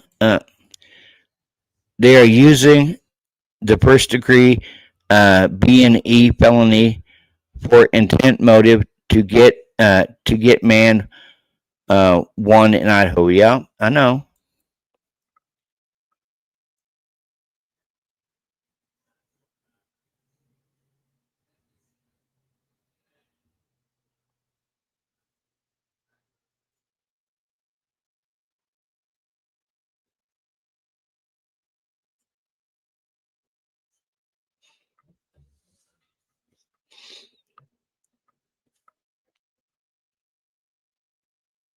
You have corruption at every level of the justice system. You do.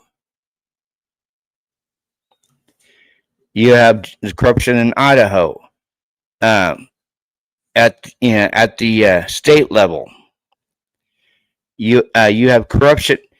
It goes all the way up to federal. This corruption does.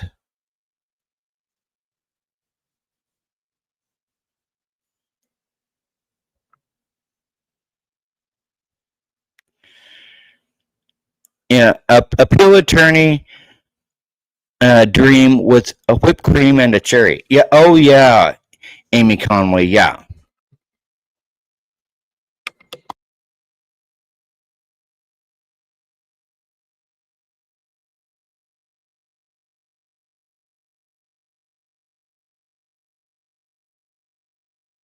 Hey, James Moen, how you doing?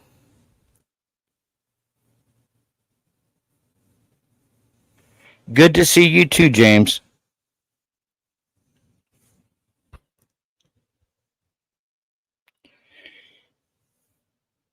Yes, Sky Blue, they do get away with it. Don't ask me why they get away with it, but they do get away with it.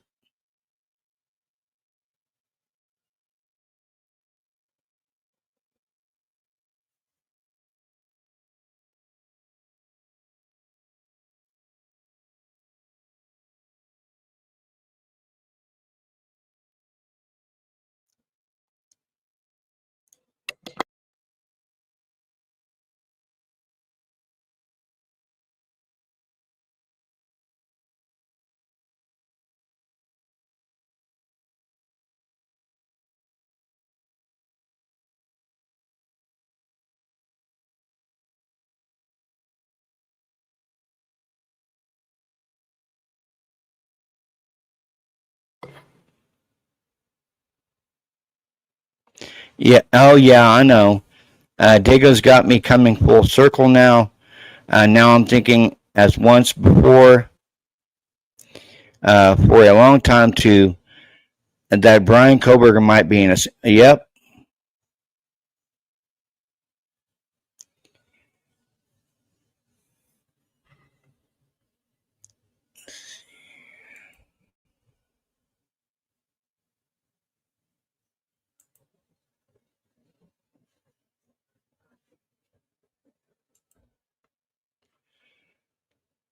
Let's get Bill Thompson on the phone. Exactly. I mean, exactly. No evidence that points to BK. It points to others.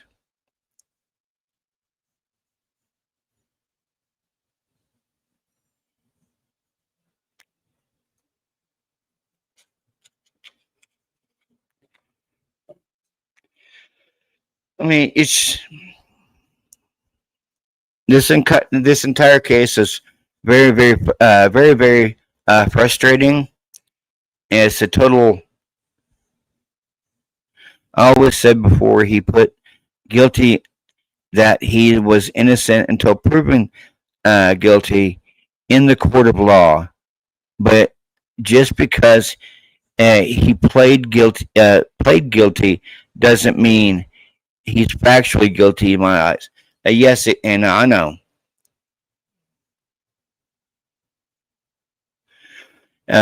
Unfortunately, my attraction for him has clouded my mind's judgment. I can't believe this. Oh, it's okay, Foxy. I mean, you've had basically, guys. it starts, the judicial system starts with the crap from the 1800s. Look at Jack the Ripper. He was never caught.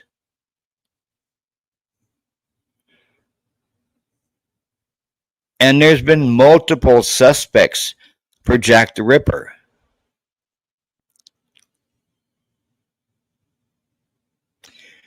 Look at Lizzie Borden. Her case, her parents' case had been ruled as unsolved, even though she was arrested, tried, but then acquitted.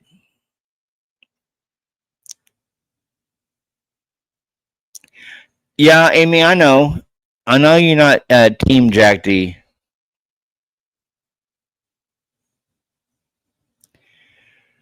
But it's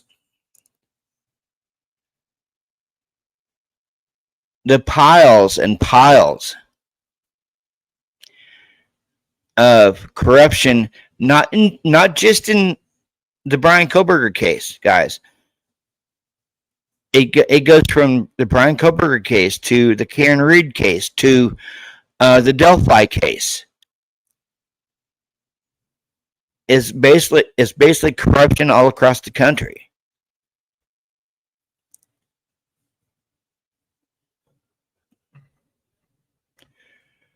I hate to say it, but it's true.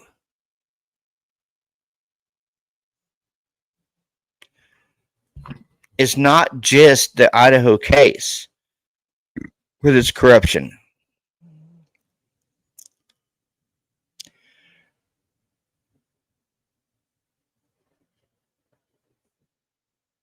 Yes, exactly, James.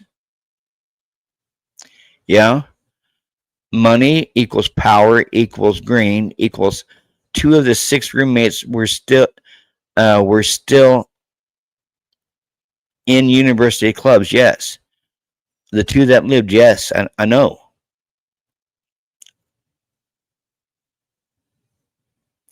Yeah, Anna. Richard Allen was tried in the dark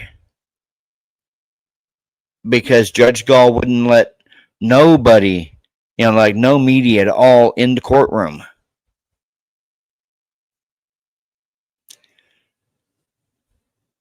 So he was tried in the dark and he was sentenced in the dark.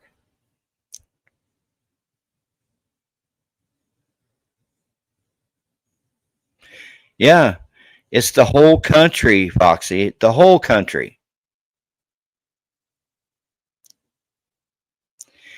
Yeah, all day, every day, across the entire country.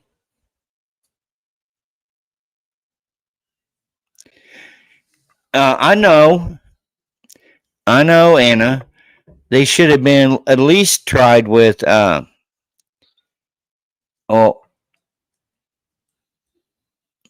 obstruction of justice. That's the word I'm looking for.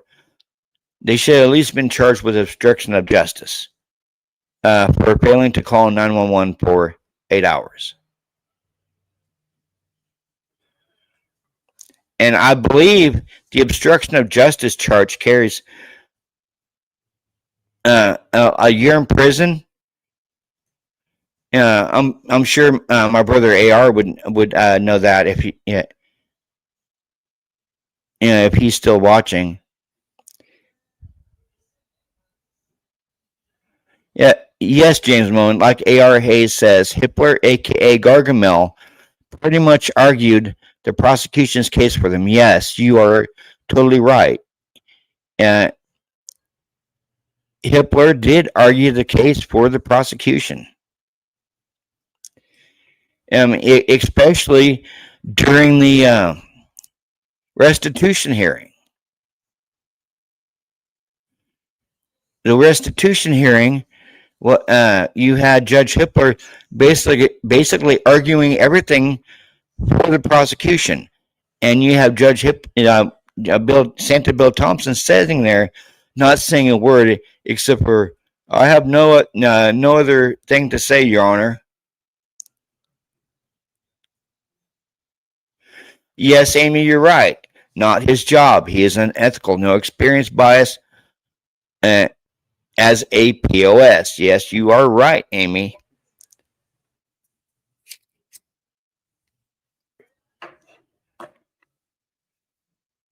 But yet, we have judges like Stephen Hypocrite all across the country.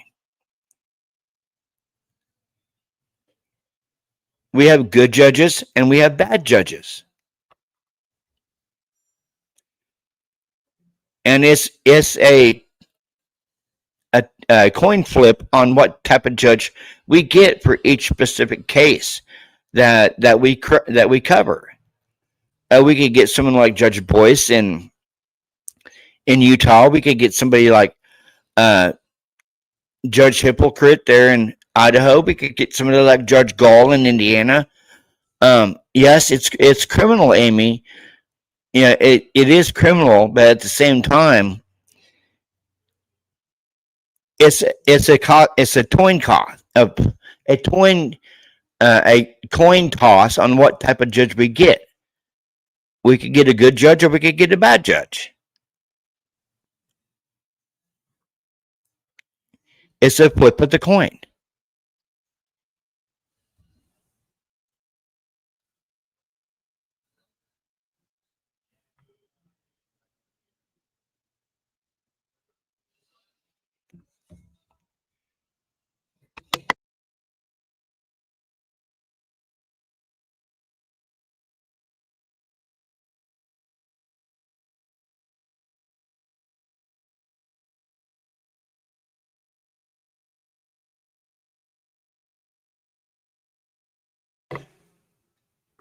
I totally agree with you, Amy. It is criminal what goes on in the judicial system.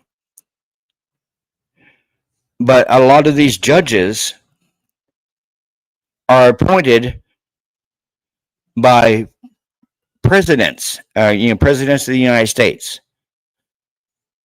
We have some appointed by Reagan. We have some appointed by George Bush Sr., by George Bush Jr., by Bill Clinton, by Barack Obama, by Donald Trump, by Joe Biden.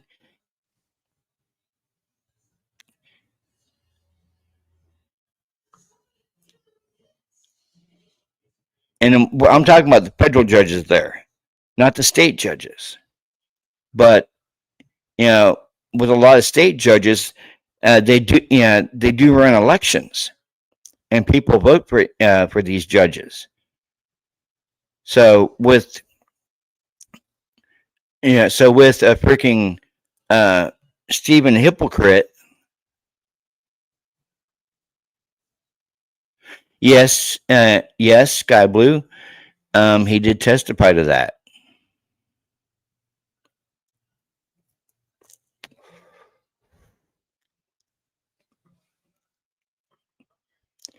We live in the judicial system here in the United States. We live in a very corrupt system.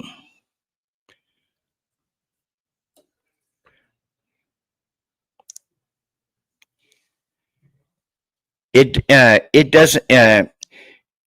We could have got we could have got somebody worse than Hitler, or somebody worse than Judge. It doesn't matter exactly what type of judge we get, because it's a toss of a coin. We could get say in Utah there's somebody like Judge Hitler. We could have got him instead of Judge Boyce, or say in Indiana, we could have got someone like Boyce instead of someone like Gall. And these judges are elected. Are some good? Yes. Are some bad? Extremely bad.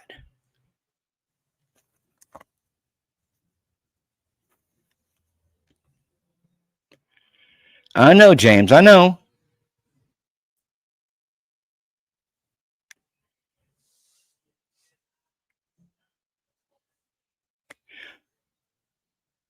let's call the FBI. I mean, even FBI agents are hired. They were once private citizens who go through the training course and they're hired.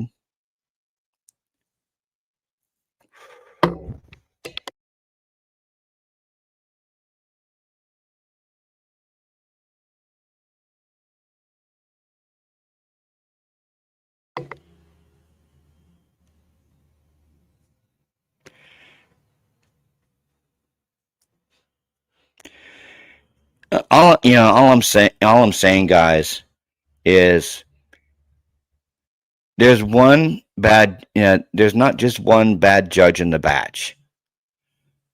There's a handful of bad judges. With what happened there in Idaho, there was we just got one bad judge.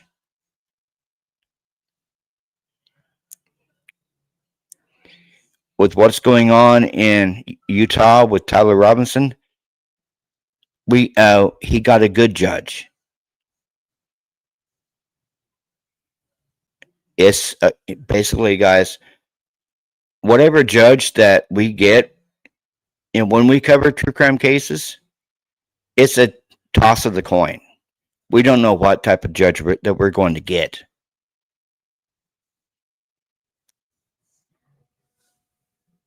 And that's just real talk. Yes, I know, Sky Blue. Judge Gall was a piece of work. But that's who was picked. Could Richard Allen got a better judge? Yes. But Judge Gall is the one that was chosen.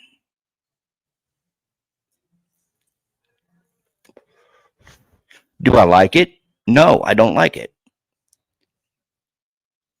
But it comes down to the judge selection comes down to choices on which judge is going to cover which case. In the Indiana case, it just happened to be Judge Gall. In the Idaho case, it just happened to be first judge, and then Judge Hippler. In the Utah case with Tyler Robinson, it was Judge Boyce.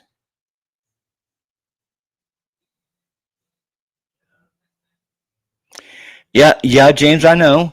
50 million annually people in and around Moscow donate to the university. The town is on the map only because the university does as it pleases. Yeah, and I agree with you there.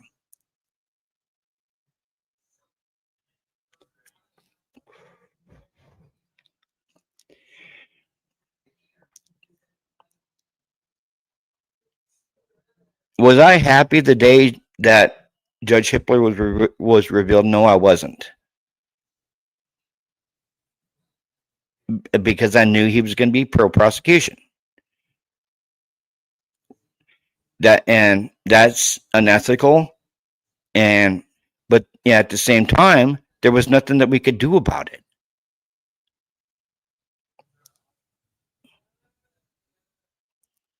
Yes, James, I know it is sad to be in this situation on this case, but Stephen Hippler was a civil judge, but he was still a judge, and he was still picked. Was he picked out of random? Or was he picked by the Supreme Court of Idaho? He was picked by the Supreme Court of Idaho, who dropped this case in his lap.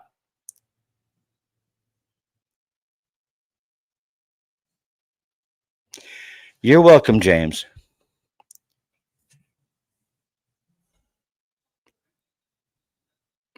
Yes, the land does have sketchy history, but the state of Idaho picked Stephen Hippler. Even a lot of us didn't like him, but I don't know, James. But with him being picked, even though a lot of us didn't like him, it was still the state of Idaho's choice to pick this judge, just like in Utah, just like in Indiana.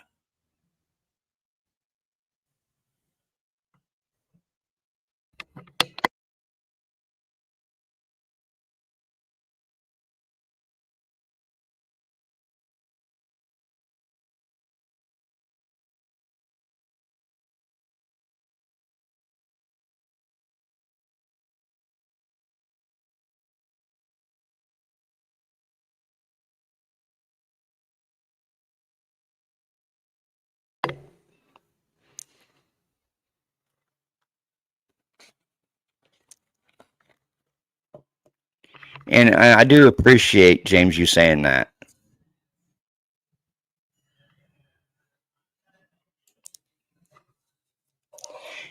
Yeah, I want truth like everybody else. I really do. I want truth.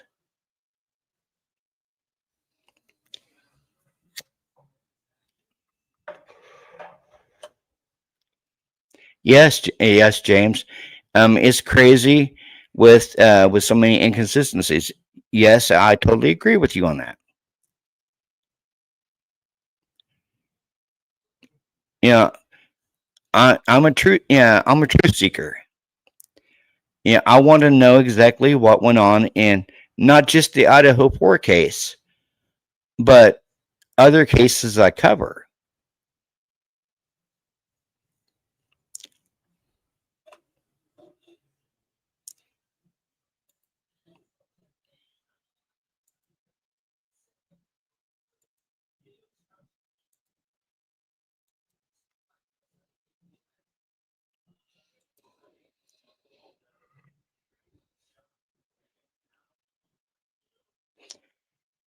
Yeah, Sky Blue, I know. Hitler looks creepy. But so did Judge Gall.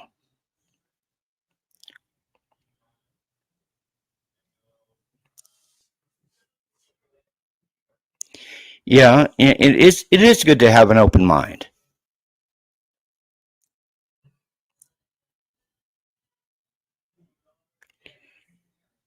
Because if you didn't have an open mind, you would be a guilter, which I'm not. Yeah, every case I look at, it doesn't matter whether it's the Idaho case or if it's the Tyler Robinson case, whatever case I decide to look at, I go in with an open mind, and I want to find the truth of what's going on.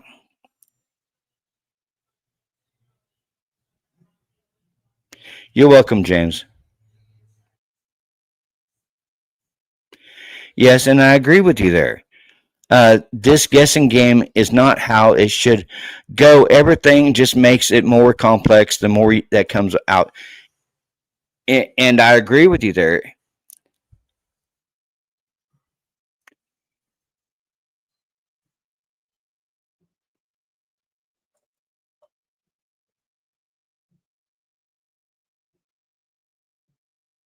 Yeah, I know, Foxy, I know. Yeah, that's okay.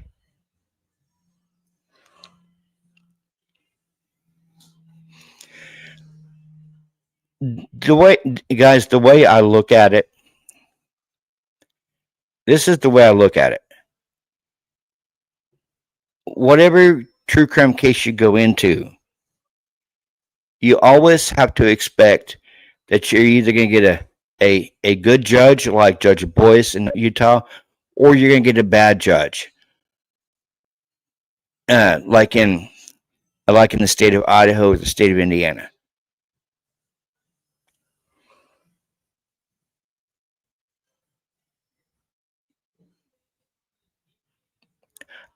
James, your guess is as good as mine.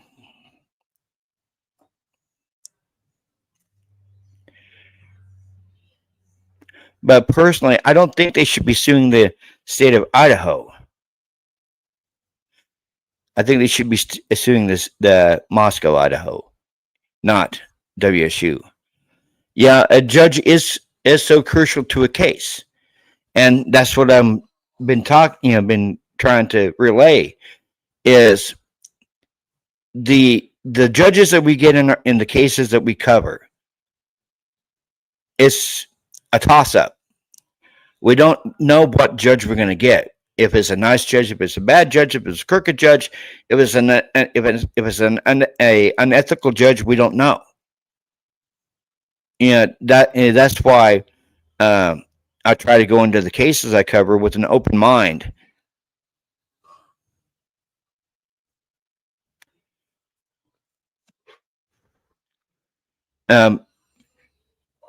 Because there's going to be other cases that I look at, that I follow, besides the Idaho case. I'm thinking about starting to look at the Tyler Robinson case, or the Rex Heuermann case. It just depends. Yes, it is important, James. It just depends on what case I cover.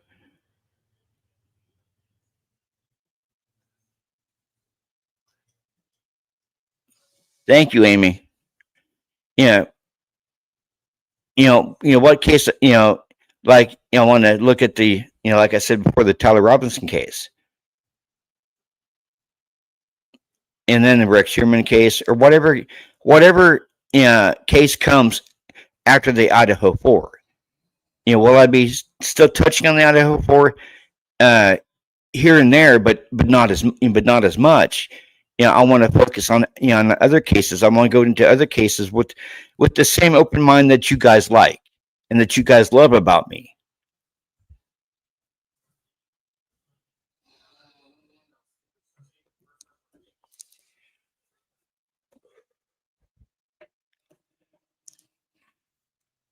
Well, Sky Blue, it's the Charlie Kirk case is almost like what the case that we've been covering for the last 3 years.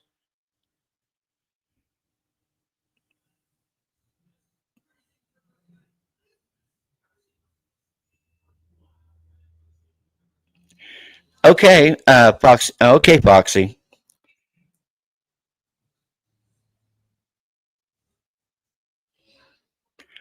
Okay.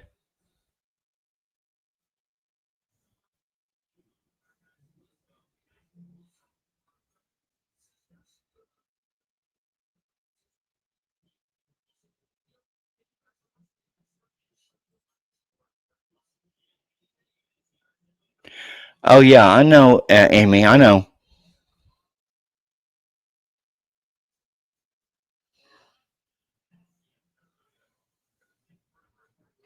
Yeah. Oh yeah. I've been looking into that.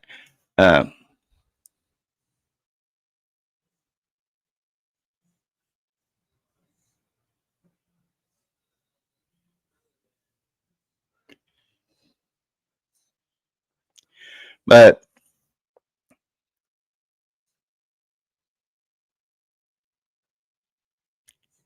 yeah, the Rex Heuermann case. I mean, I don't even believe it's went to trial yet. I mean, it's been ongoing for roughly about the same amount of time as the Idaho case. Yeah, and that's one case I'd like to look into is the Rex Heuermann case.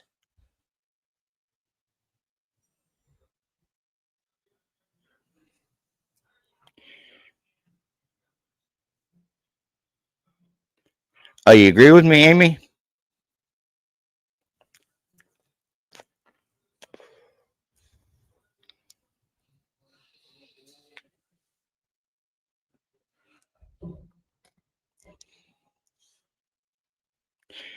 I mean, in the content I'm going to be putting out, you may see smattering of Idaho 4, but not as much as I have been doing. You might see some new cases I'm going to be going into with an open mind. It's still going to be the same channel.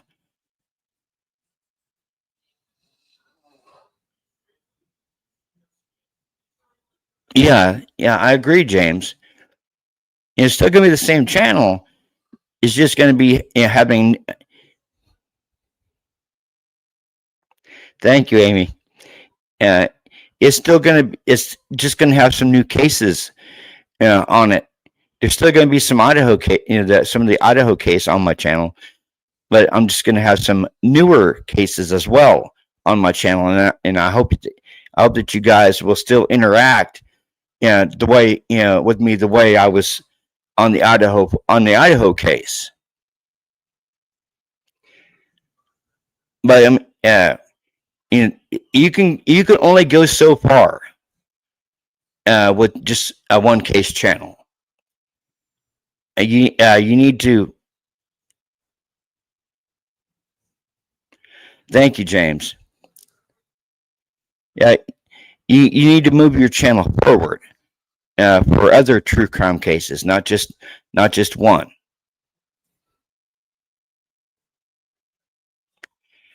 And I hopes that my brother AR is still listening.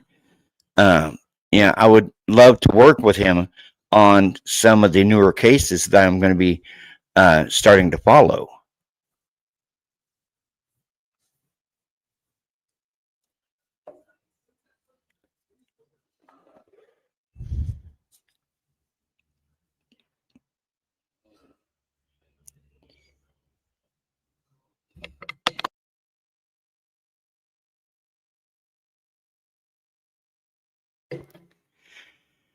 Would you like to come up and we can talk something different than the Idaho case? I'd love to hear your input on the about the judges that I've been talking about for the past few minutes. I'd love to hear your thoughts on the judicial system.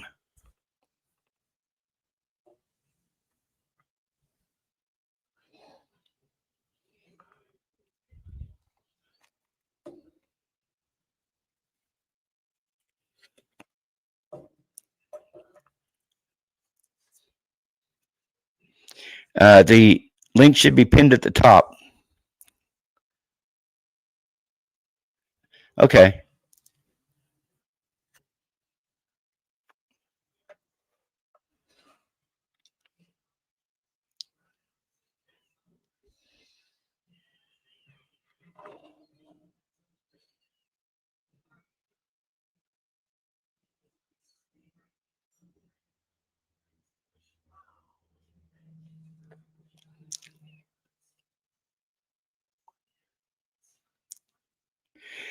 I know, James. He is an exceptional person.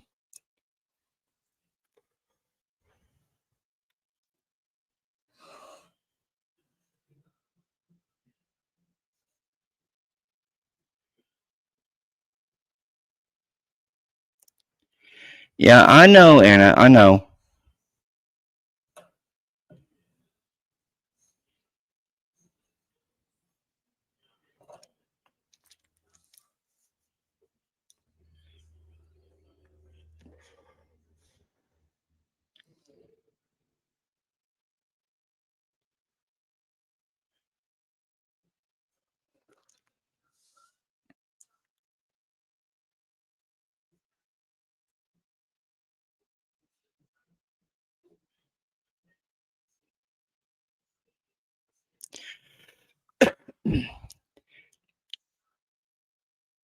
Yes, they're all amazing. AR is amazing. Jen's amazing. Hey, brother. Can you hear me okay? Yes, they're all amazing. AR is amazing. Yes, I can hear you. Okay. Sorry about that. I thought It's I'd okay. jump up real quick with you here. I got my hands deep with snoring dogs, and I'm trying to, as you know, when you're putting together a series, I mean, I'm Yeah. not just doing an actual video. I'm doing like a full documentary on my Killers series, and it's a lot of work. It's a lot of work. Yeah. So, what are some of your thoughts on the judicial system that I was talking about the judges being, picked, and us as true crime content creators not knowing exactly what type of judge we're going to be getting when we first get involved in the case? Well, a perspective that I know I can give, and I know you yourself can give, is more so as a defendant. When you're walking into a case, you hope for the best, but typically, I mean, it's a flip of the coin, roll Yeah. of the dice. You never know what you're going to get. And when we look at what's happening in today's society with the judges, it almost seems as though they've taken it upon themselves to grant themselves as much power as possible in these cases. I mean, we saw it with Judge Gohl in Delphi. We're seeing it now, with the Idaho 4 as that's played out. It's very rare that you see a judge like the gentleman that's doing the case out of Utah, to where he adamantly makes a statement. His voice should not be heard unless it's necessary to be heard as he weeds through the actual, the law to dictate a rule upon the motions that are presented to him. And in the other cases that we've watched, and it's happening far too often, these judges are overstepping their boundaries. And as you and I both know, as a defendant, that's the worst that could possibly happen for us. At that point, typically, it just puts an end to our case. Yeah. Because we could get a nice judge, like Judge Boyce there in Utah, or we could get a complete asshole like Judge Hippler in Idaho, and don't forget Judge Gohl in Indiana. It just we don't know exactly what type of judge we're going to get. It's like you said, it's a toss of the coin.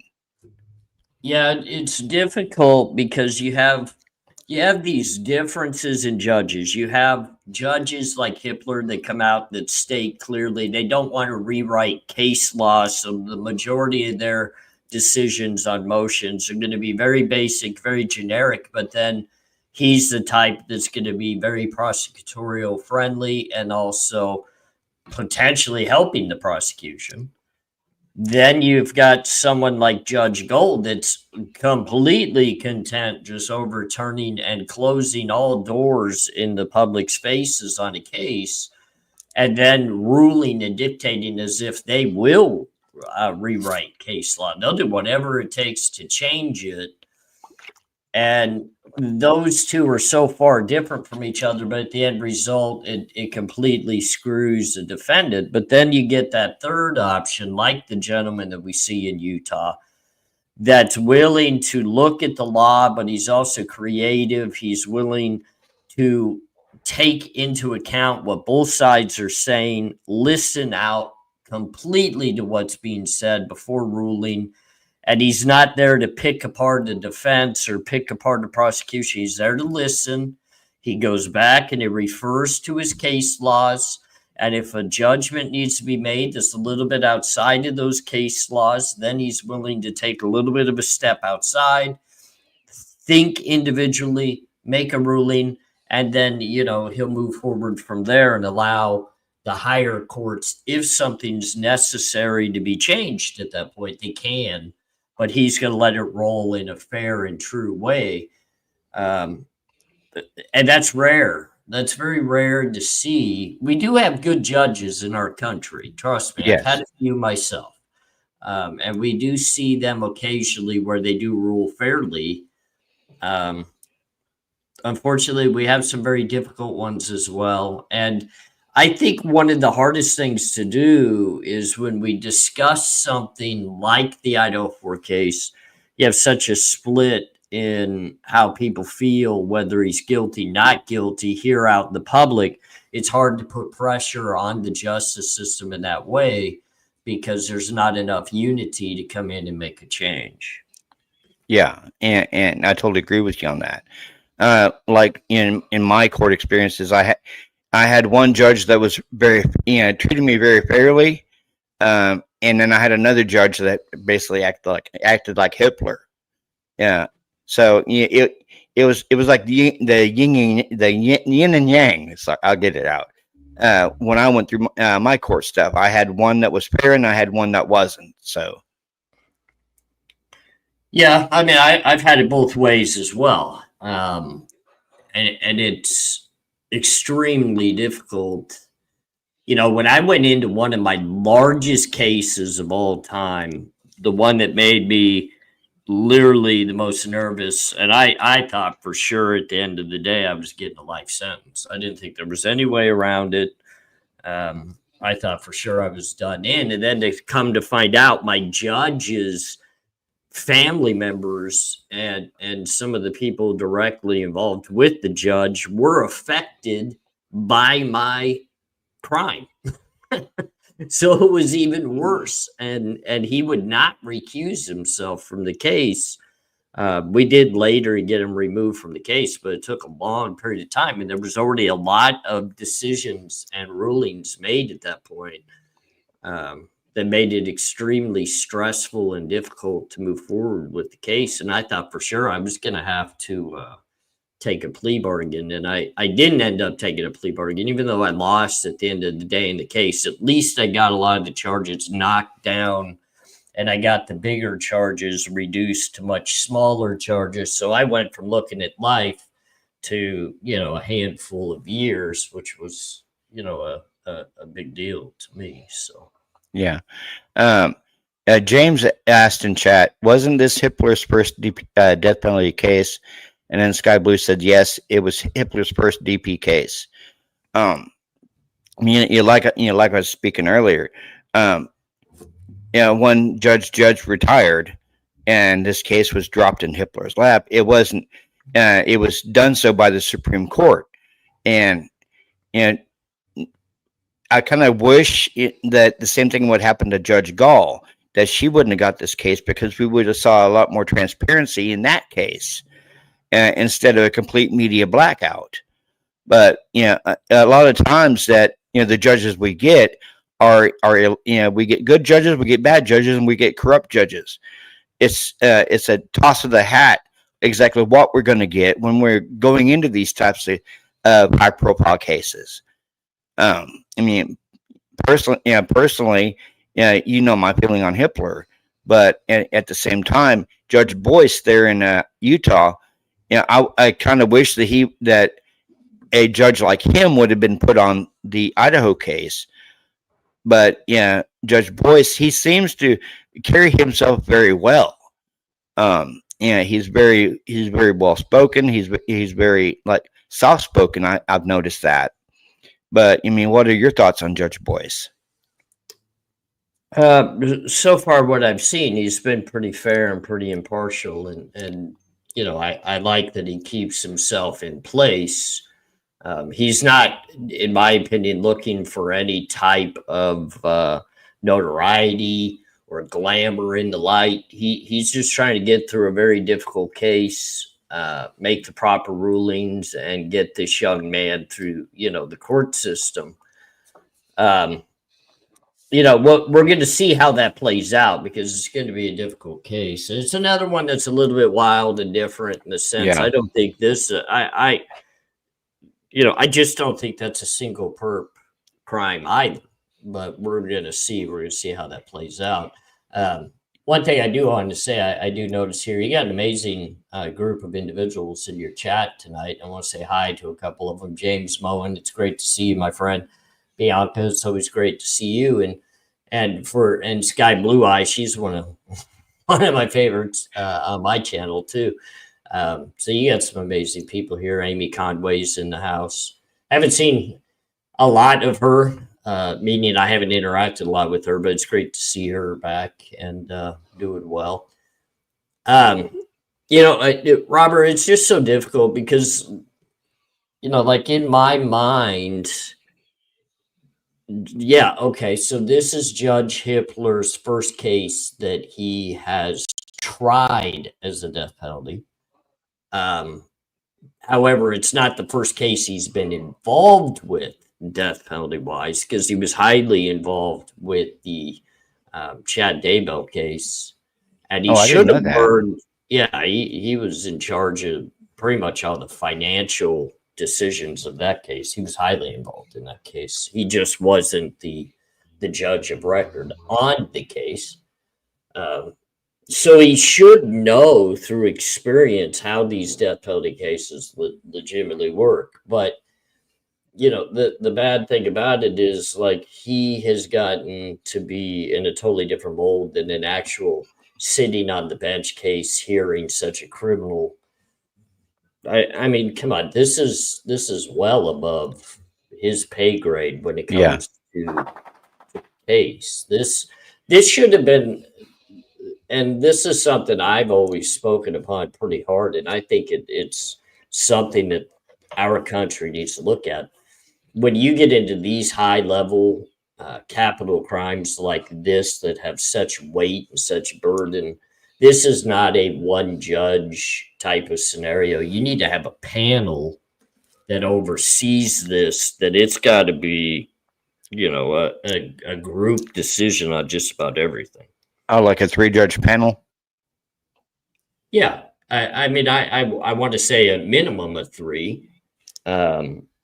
You know, and you present, you know, I don't know. It's just so difficult because then it's more taxpayer money and it's a lot of stuff on the line. But I think when you have somebody's life on the line, I mean, they deserve the full benefit of the doubt of how these things are worked out in our court system.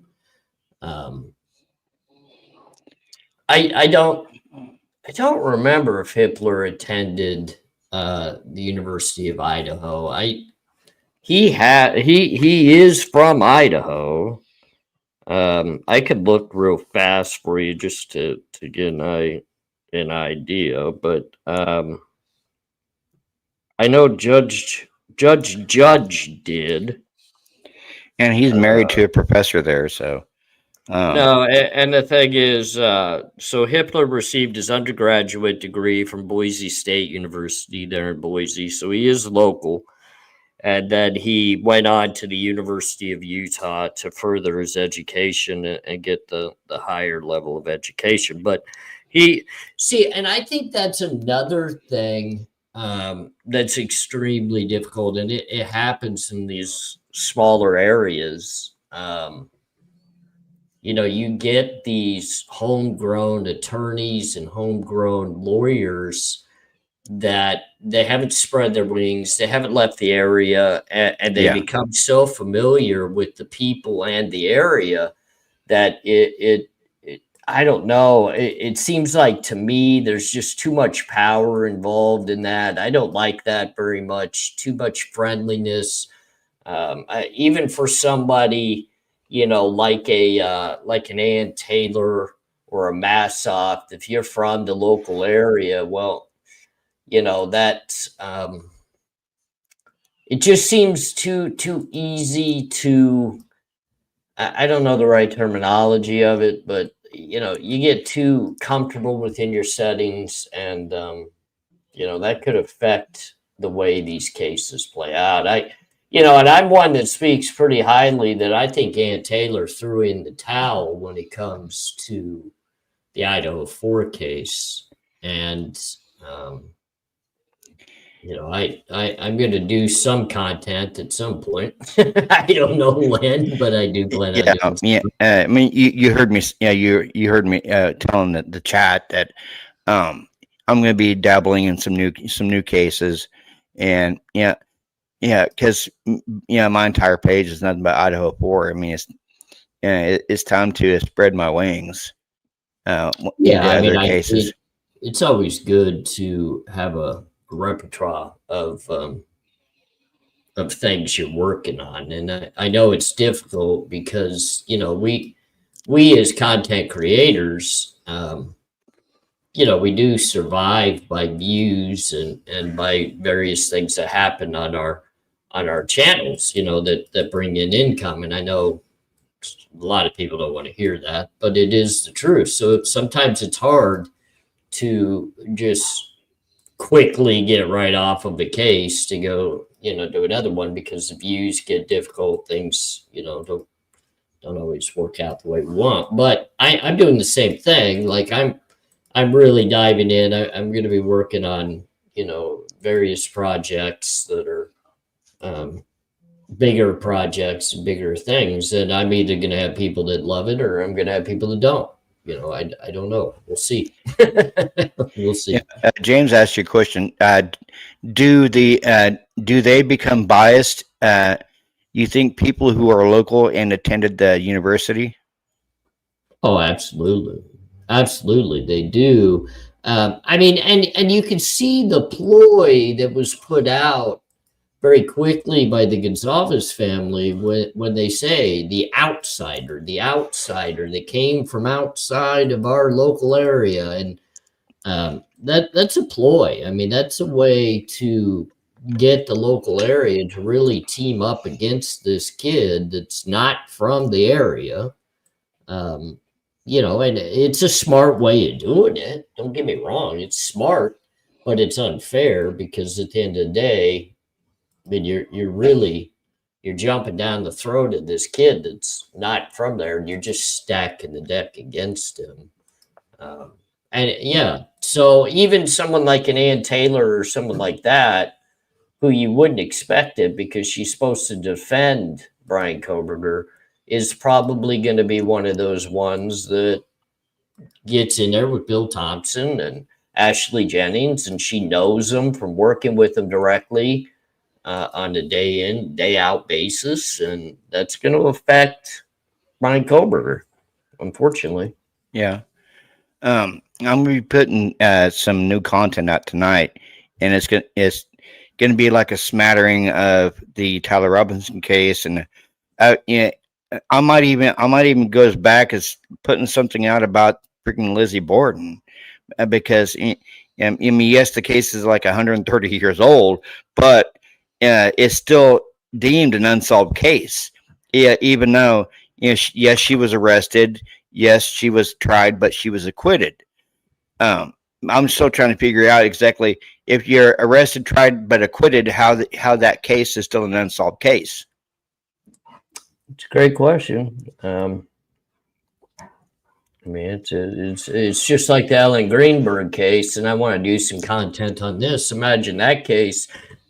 You have a medical examiner who's in charge of what happened to the body to make a determination. Is this a homicide or is this, a suicide? And they come out immediately and state, well, this is a homicide. Then the scary factor of that is behind closed doors, after meeting with detectives and with law enforcement, that quickly changes to now it's no longer a homicide. Now it's actually deemed to be a suicide. Well, in my opinion, I'm sorry, I get something on my screen here that started making noise. In my opinion, that should never happen. We should never have a closed door that it influences at all what's being said by a medical examiner to determine the cause of death. So that's just my feeling. And these are the things that are scary. They're happening behind the doors, and we need to stop it. Yeah, just like earlier on Dago's panel, I made the comment: "What's done in the darkness will be brought into the light," and which is true in these types of cases. We have a lot of stuff going on in the dark. Will it ever be brought to the light? Well, the sad thing about it, and a lot of people don't understand. They're pushing, thinking that Bryan Kohberger's going home sometime soon in this case because of the things we're seeing now. The defense had all of that before he ever took the plea bargain. They were fighting, trying to get a Franks hearing, trying to get things thrown out. They lost every battle they had. So I understand that people think there's prosecutorial misconduct and all this stuff going on, and Bryan Kohberger's going home tomorrow. You and I both know that's not how the system works. If that was the case, it's a long process. And, I don't see him, even if something gets overturned, it's going to be years. And I myself have to focus on a lot of things outside of just talking about the Idaho 4 for the next 5 years. So, we'll see. But there's not even a motion for anything as of yet, and that would be the very start of it all. Is Brian Kober first needs to actually pick up legal representation that could fight that battle for him. He doesn't have that now. Massoff would probably be the closest thing to it. I mean, Ann Taylor's not in that realm. That's not her specialty. That's nothing that she's going to actually even take on, because we're not talking about a criminal defense anymore. Now we're talking about appellate and going up and above, to try to get this turned over based on legality. Supreme Court, basically. What's that? Supreme Court, basically. Yeah, it's going to go to the federal Supreme Court if it ever does anything. And, the only federal attorney Brian had working with him was Massoff. And Massoff's not free, and she's not being paid by the state of Idaho anymore. She's just finalizing what she was already partaking in, which now it's getting close to coming to an end for the totality of the case for Brian Kober. Once everything's released out, and what's been unsealed is unsealed, and what's not going to be unsealed. And once that's done, it's done. And Brian Kober at that point would have to move forward and look to see if he could hire somebody that would investigate and look into what he's trying to accomplish. Then he would have to have the funds to do that. Then they would have to motion it to even see if at that point we could get it heard. And that's years. That's years upon years. And that's if they can get the money to even start it, because they're going to need more than just that one attorney. They're going to need a hell of a firm to come in and battle an entire state, not just Moscow. It would be the entire state. Yeah, we got a new visitor, a real tea with Krista Marie. Yeah, it's great to see her. It's always great to see Miss Marie there. Krista Marie. I should say it right. Krista Marie. Yeah, I thought Krista Marie, I thought, Robert had extended an invite for me to come up and join him. So obviously I'm a big supporter of Robert. So I thought, why not? Let's hop up here and we'll talk some straight garbage for a few minutes. And then yeah, if she wants to join us as well, she can. The link is pinned at the top. But I mean, it just like the entire judicial system is like totally screwed up. It feels like to me, brother, like it's like a two-tiered level of justice in this country. Yeah, and that's one of the reasons why I stepped to the platform. I wanted to talk about a lot of these things so much, because I think bringing it to light is one important thing, but actually giving some basis behind it through experience is also important. And that's one thing I want to do is I want to open people's eyes. Like, let me tell you some real and true stories, and then you base how you feel based upon that. Yeah, and I totally agree with you, brother. This entire judicial system needs to be brought to light somehow.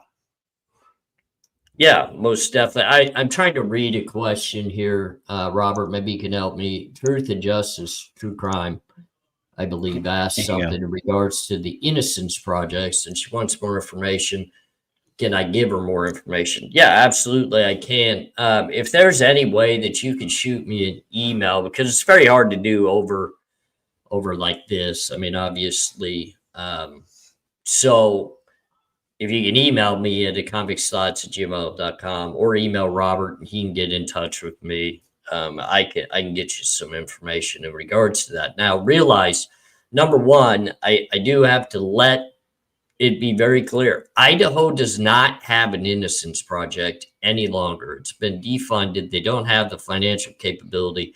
They're not working Idaho cases. So the only innocent project that could legitimately, if they chose to, and they have not, get involved in the Brian Kober case would be the actual Maine. And you can go to their website and you can inquire more information directly through them.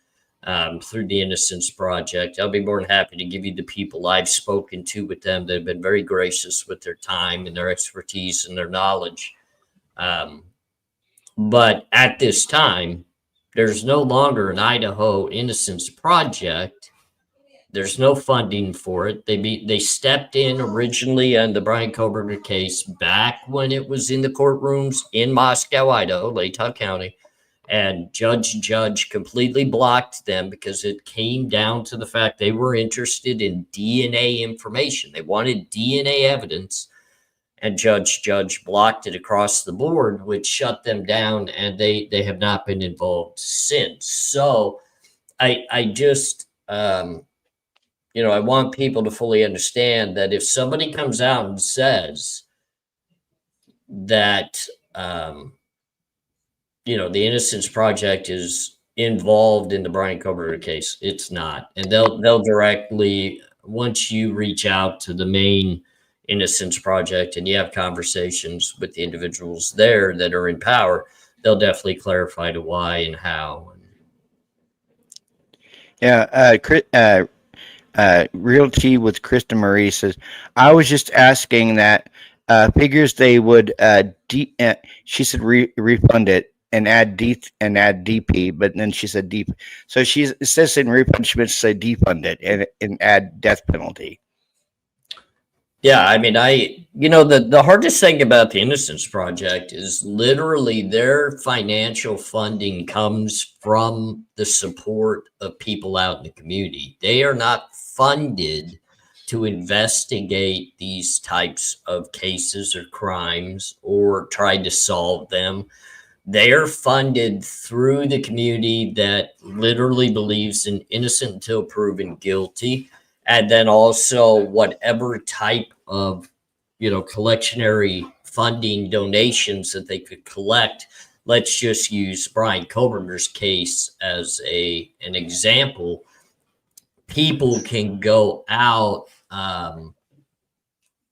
and get information and get them donations. And then if they accept it, because you apply, there's a whole thing that you got to fill out and apply for. And if the funding is there for them to investigate and move forward, they definitely will. Yeah, I'm right there with you, Truth and Justice. I mean, in helping anybody and everybody in the concept of innocent until proven guilty, I will 100% stand beside you. I know Robert does as well, and I know many other creators will as well. So definitely reach out to Robert, and I'll get them some information, and I'll get you information of who I've spoken to and the direct people that you could be in contact with, and they can walk you more through their system and their process. So I don't know, Krista Marie, if New Jersey has one specific to itself. I would think so, because I know New York has a rather large entity. So I would think that New Jersey would be kind of housed within that, considering they're same area-ish. I know they're because they're not funded by the actual state or by the government itself, that they could legitimately probably work both areas. So I can find that out. I could find that out for you too, and find out too. But yeah, just going through the stuff that I went through in court, it felt like I was supposed to be innocent until proven guilty, but it just felt like I was guilty until proven innocent in the judicial system here where I'm from. Did I make some mistakes? Did I make some mistakes? Yes, I made some mistakes, and a lot of those mistakes are still haunting me to this day. I'm just happy that a lot of the felonies that I got was like 20 years ago, and that now they don't show up on the background check.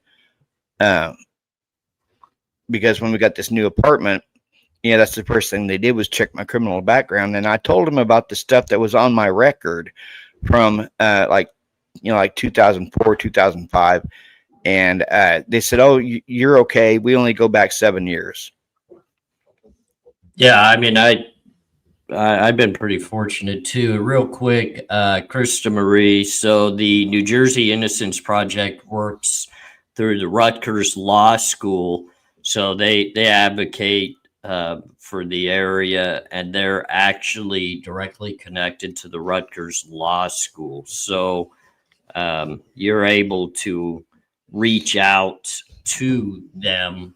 Let me see if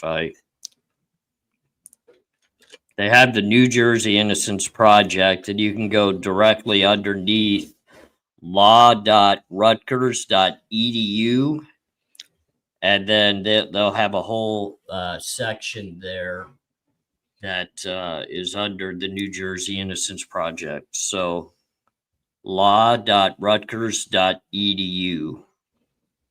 Sorry, I didn't mean to interrupt you there. I always just get to finding out as much information as quick as I possibly can. Oh no, you're okay. You're okay, brother. It feels good not to talk about Idaho horror for a change, but yeah. And the thing about it is, and I think people forget to really think uniquely outside the box about this. There is a Bryan Kohberger case happening right now in just about every state across the country. Yep. And it's just not being brought to the attention of things. So I get that the Idaho 4 case became so prominent to so many people and it got discussed so much, but we need to focus on the system itself and correcting what's happening within the system and the laws and the things of that nature before we just focus on one single individual, because it's an overall situation. I'm not saying Bryan Kohberger is not important, because he is. I think that, you know how my wife is really good at this too, and saying this appropriately. A lot of people came out with the terminology Black Lives Matter. My wife shakes her head and says, no, all lives matter. Yeah. When it comes to a system, it's innocent until proven guilty, and it damn well doesn't matter who you are. Everybody deserves that. And Krista Marie, that's one thing that I'm trying to say. So leveling with people, and I know a lot of people don't like, I've actually lost viewers of my channel and subscribers because they feel like I've turned my back on Bryan or whatever it might be. This is so much bigger than just Bryan Kohberger, and the reason why we're feeling like we're not getting anywhere is we're not changing anything. Nothing's being changed. We can sit here and we can discuss Bryan and the case as much as we want. We can go through each and every single interview. We can tear all this apart. You have to understand, the defense had a full team of people doing exactly that for years before Bryan Kohberger took the plea bargain. For years. Something has to change more than the discussion of why we think Bryan Kohberger's innocent. Or, and I'm not even saying that my point's that Bryan Kohberger's innocent. I don't know. I think the system as a whole has issues.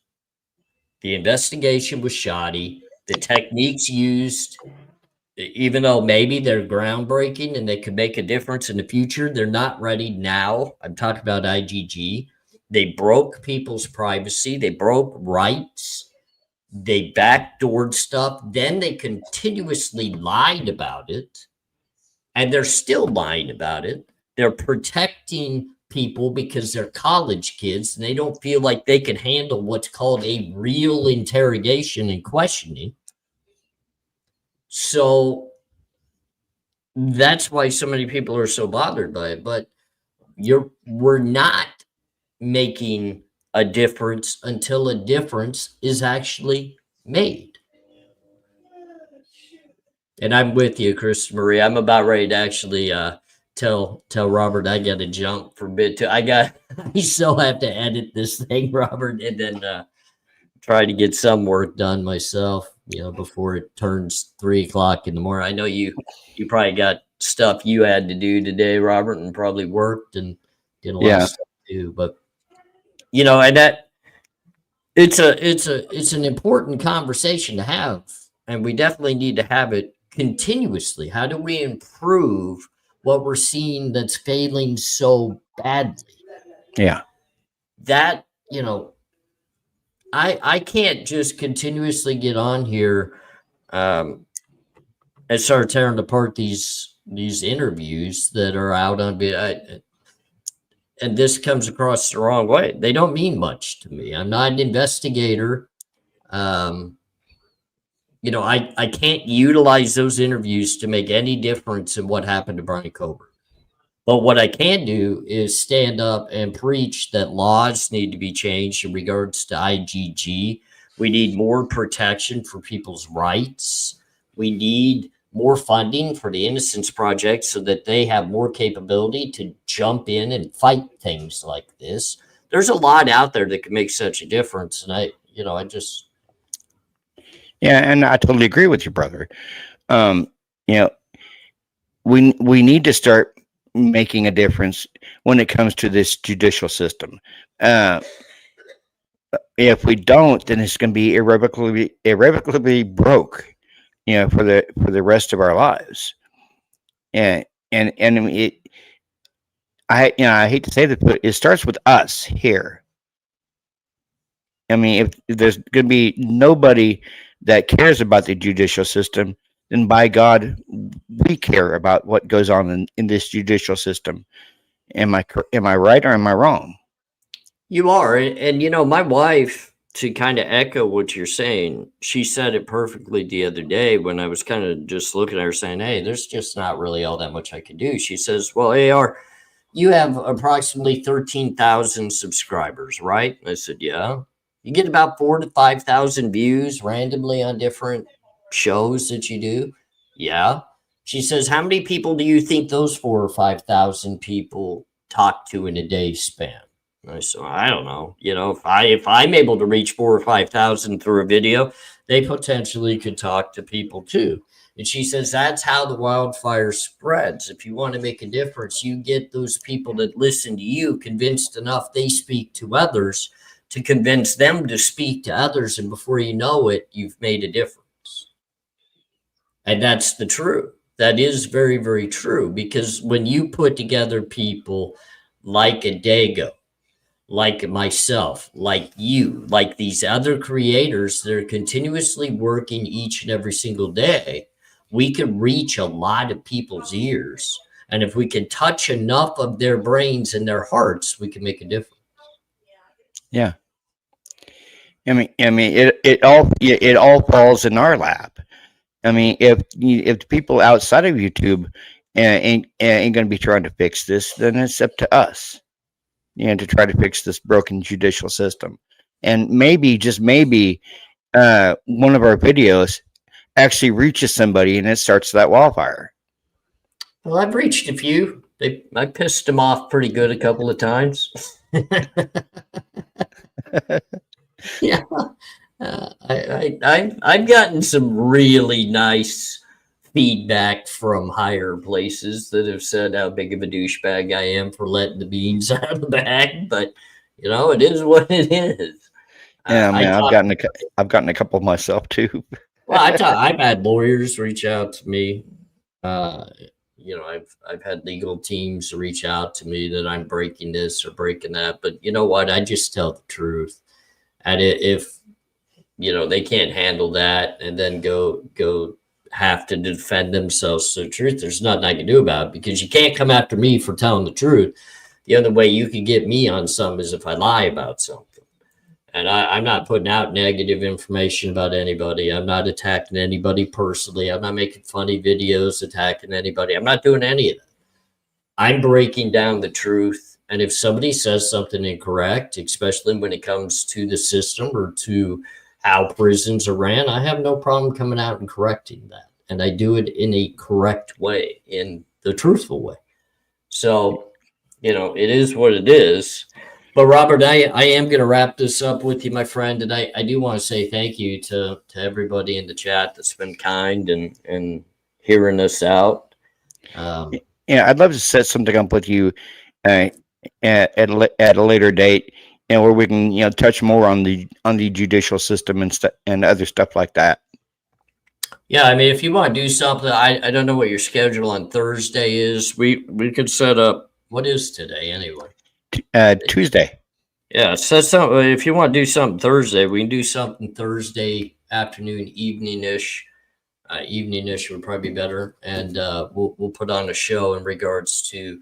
Let's do a breakdown. Let's analyze. So we'll go through current cases of the last few years, dissecting the judges' decisions in the cases and how they handled their courtrooms based off of what was presented to them that they had to make a decision on. Like in Idaho, it would be the IGG was a big conversation. Then we can move over to the Delphi case and discuss what Judge Gold's situation was and why she made the ruling she did, even removing the defendant's counsel off of the team, which you're not allowed to do. And then we can go through like the Karen Reed judge and the various judges that are out there and kind of dissect what's been good, what's bad. And that way people get a better sort of what these judges in the system are really like. Yeah, because it's very, and not only are these true crime cases interesting, the judges in the cases are also very interesting. And I'd love to take a look at just exactly how these judges operate in these cases. Yeah, I think that would be a great live. Is we'll dissect, we'll go through various cases. I don't want to just focus on one case. I want to work our way through a handful to multi-handfuls of cases and just dissect. Here's the difference between what a real good judge does. Here's a bad judge. Here's a prosecutorial judge. And then we can just kind of jump through that. But we'll bring my community in with your community. We'll do it to where we can get a good crowd and we'll get some good conversation going as well. Okay. I'm getting ready to end this live. Cool. Yeah. Let the community know what you have planned over the next few days, as far as your series goes. So I'm going to be putting out episode 1 of my Walking Amongst Killers series, which will be focusing in the Phoenix shooter case with Dale Hausner and Dietman. So I'm going to be breaking into that to where it's going to be a 3-part series. I'll get video 1 out on that. And then I also have a live coming up on Friday that's going to be with a community member that's going to be doing community questions. So she's going to take questions from the community and do an interview of me. That's just a no holds barred. I don't know in advance what the questions are going to be, and it's going to be an interview of me. So it should be pretty interesting of what they may come up with as questions for me. I think it's going to be more based on personal stuff and experiences of mine, not so much true crime. Maybe true crime too. I don't know.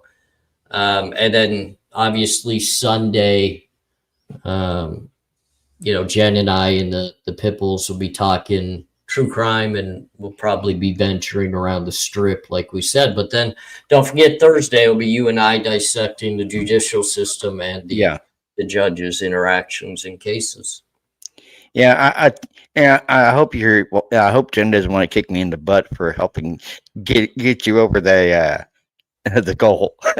No, I appreciate it. You definitely got people ramped up and got them excited. You know, the thing about it too is so many people really like Jen and the dogs. And in the discussion with her, what's important to me is she is a major part of my channel. She is the one that rolled the dice on me and got me to change my life, just like your wife did with you and helped you turn your life and do good things in life. My wife has done the same. So I'm glad that the community really likes not only my wife, but your family as well. And that's important. Yeah, it's kind of funny. It took wife number 3 to do that. Well, yeah, Jen's not my first wife either. All right. Yeah, I'm gonna be ending this live stream now, guys. I want to thank not only my brother AR for jumping up here. I know he's busy editing his new series. I want to thank Real Tea with Kristen Marie for coming in and subscribing. And I want to thank Foxy Rose, James Moen, Blue Sky for becoming a member. Yeah, this is an awesome community, and I'm happy to be a part of it. And I'm happy to have you guys a part of this channel. Everyone have a good night. And this is True Crime Unleashed and AR Hayes, and we're out. Peace.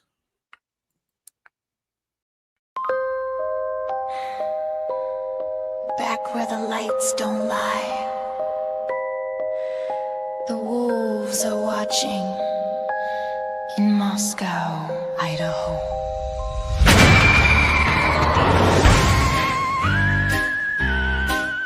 Yeah, they said it's open and shut, case on ice, but the facts keep shifting under courtroom lights. Evidence tagged, locked in a sheet, but the truth cuts deeper. It's a double-edged sword beneath. Cameras roll, opinions fly, truth's in the dirt, but it won't die. Every headline's got a twist or two. Four souls whisper, we're counting on you.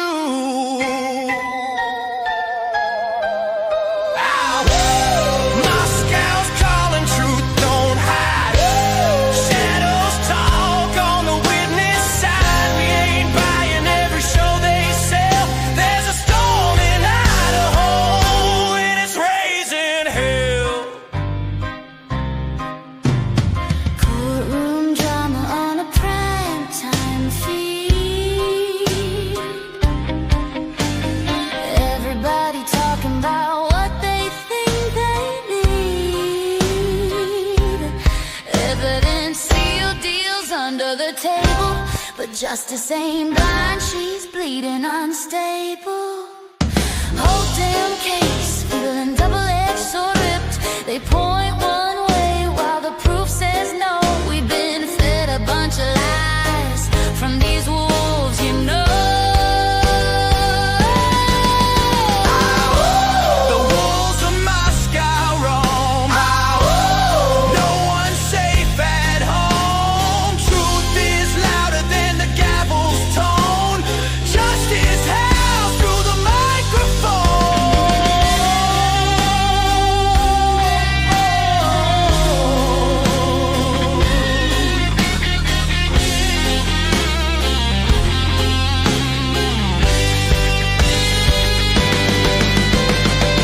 They said the case was sealed, but the cracks keep showing.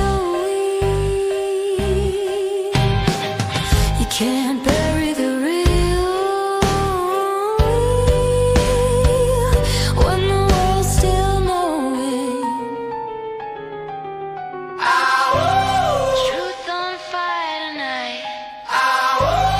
Shine the spotlight bright. From Moscow town to the nation's door, the wolves are rising, we ain't fooled no more.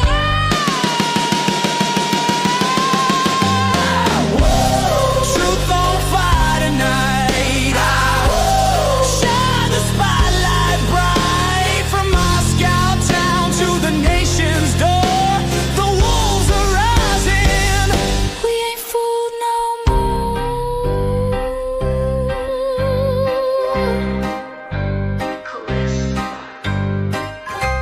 For the four who still whisper, the fight's not over.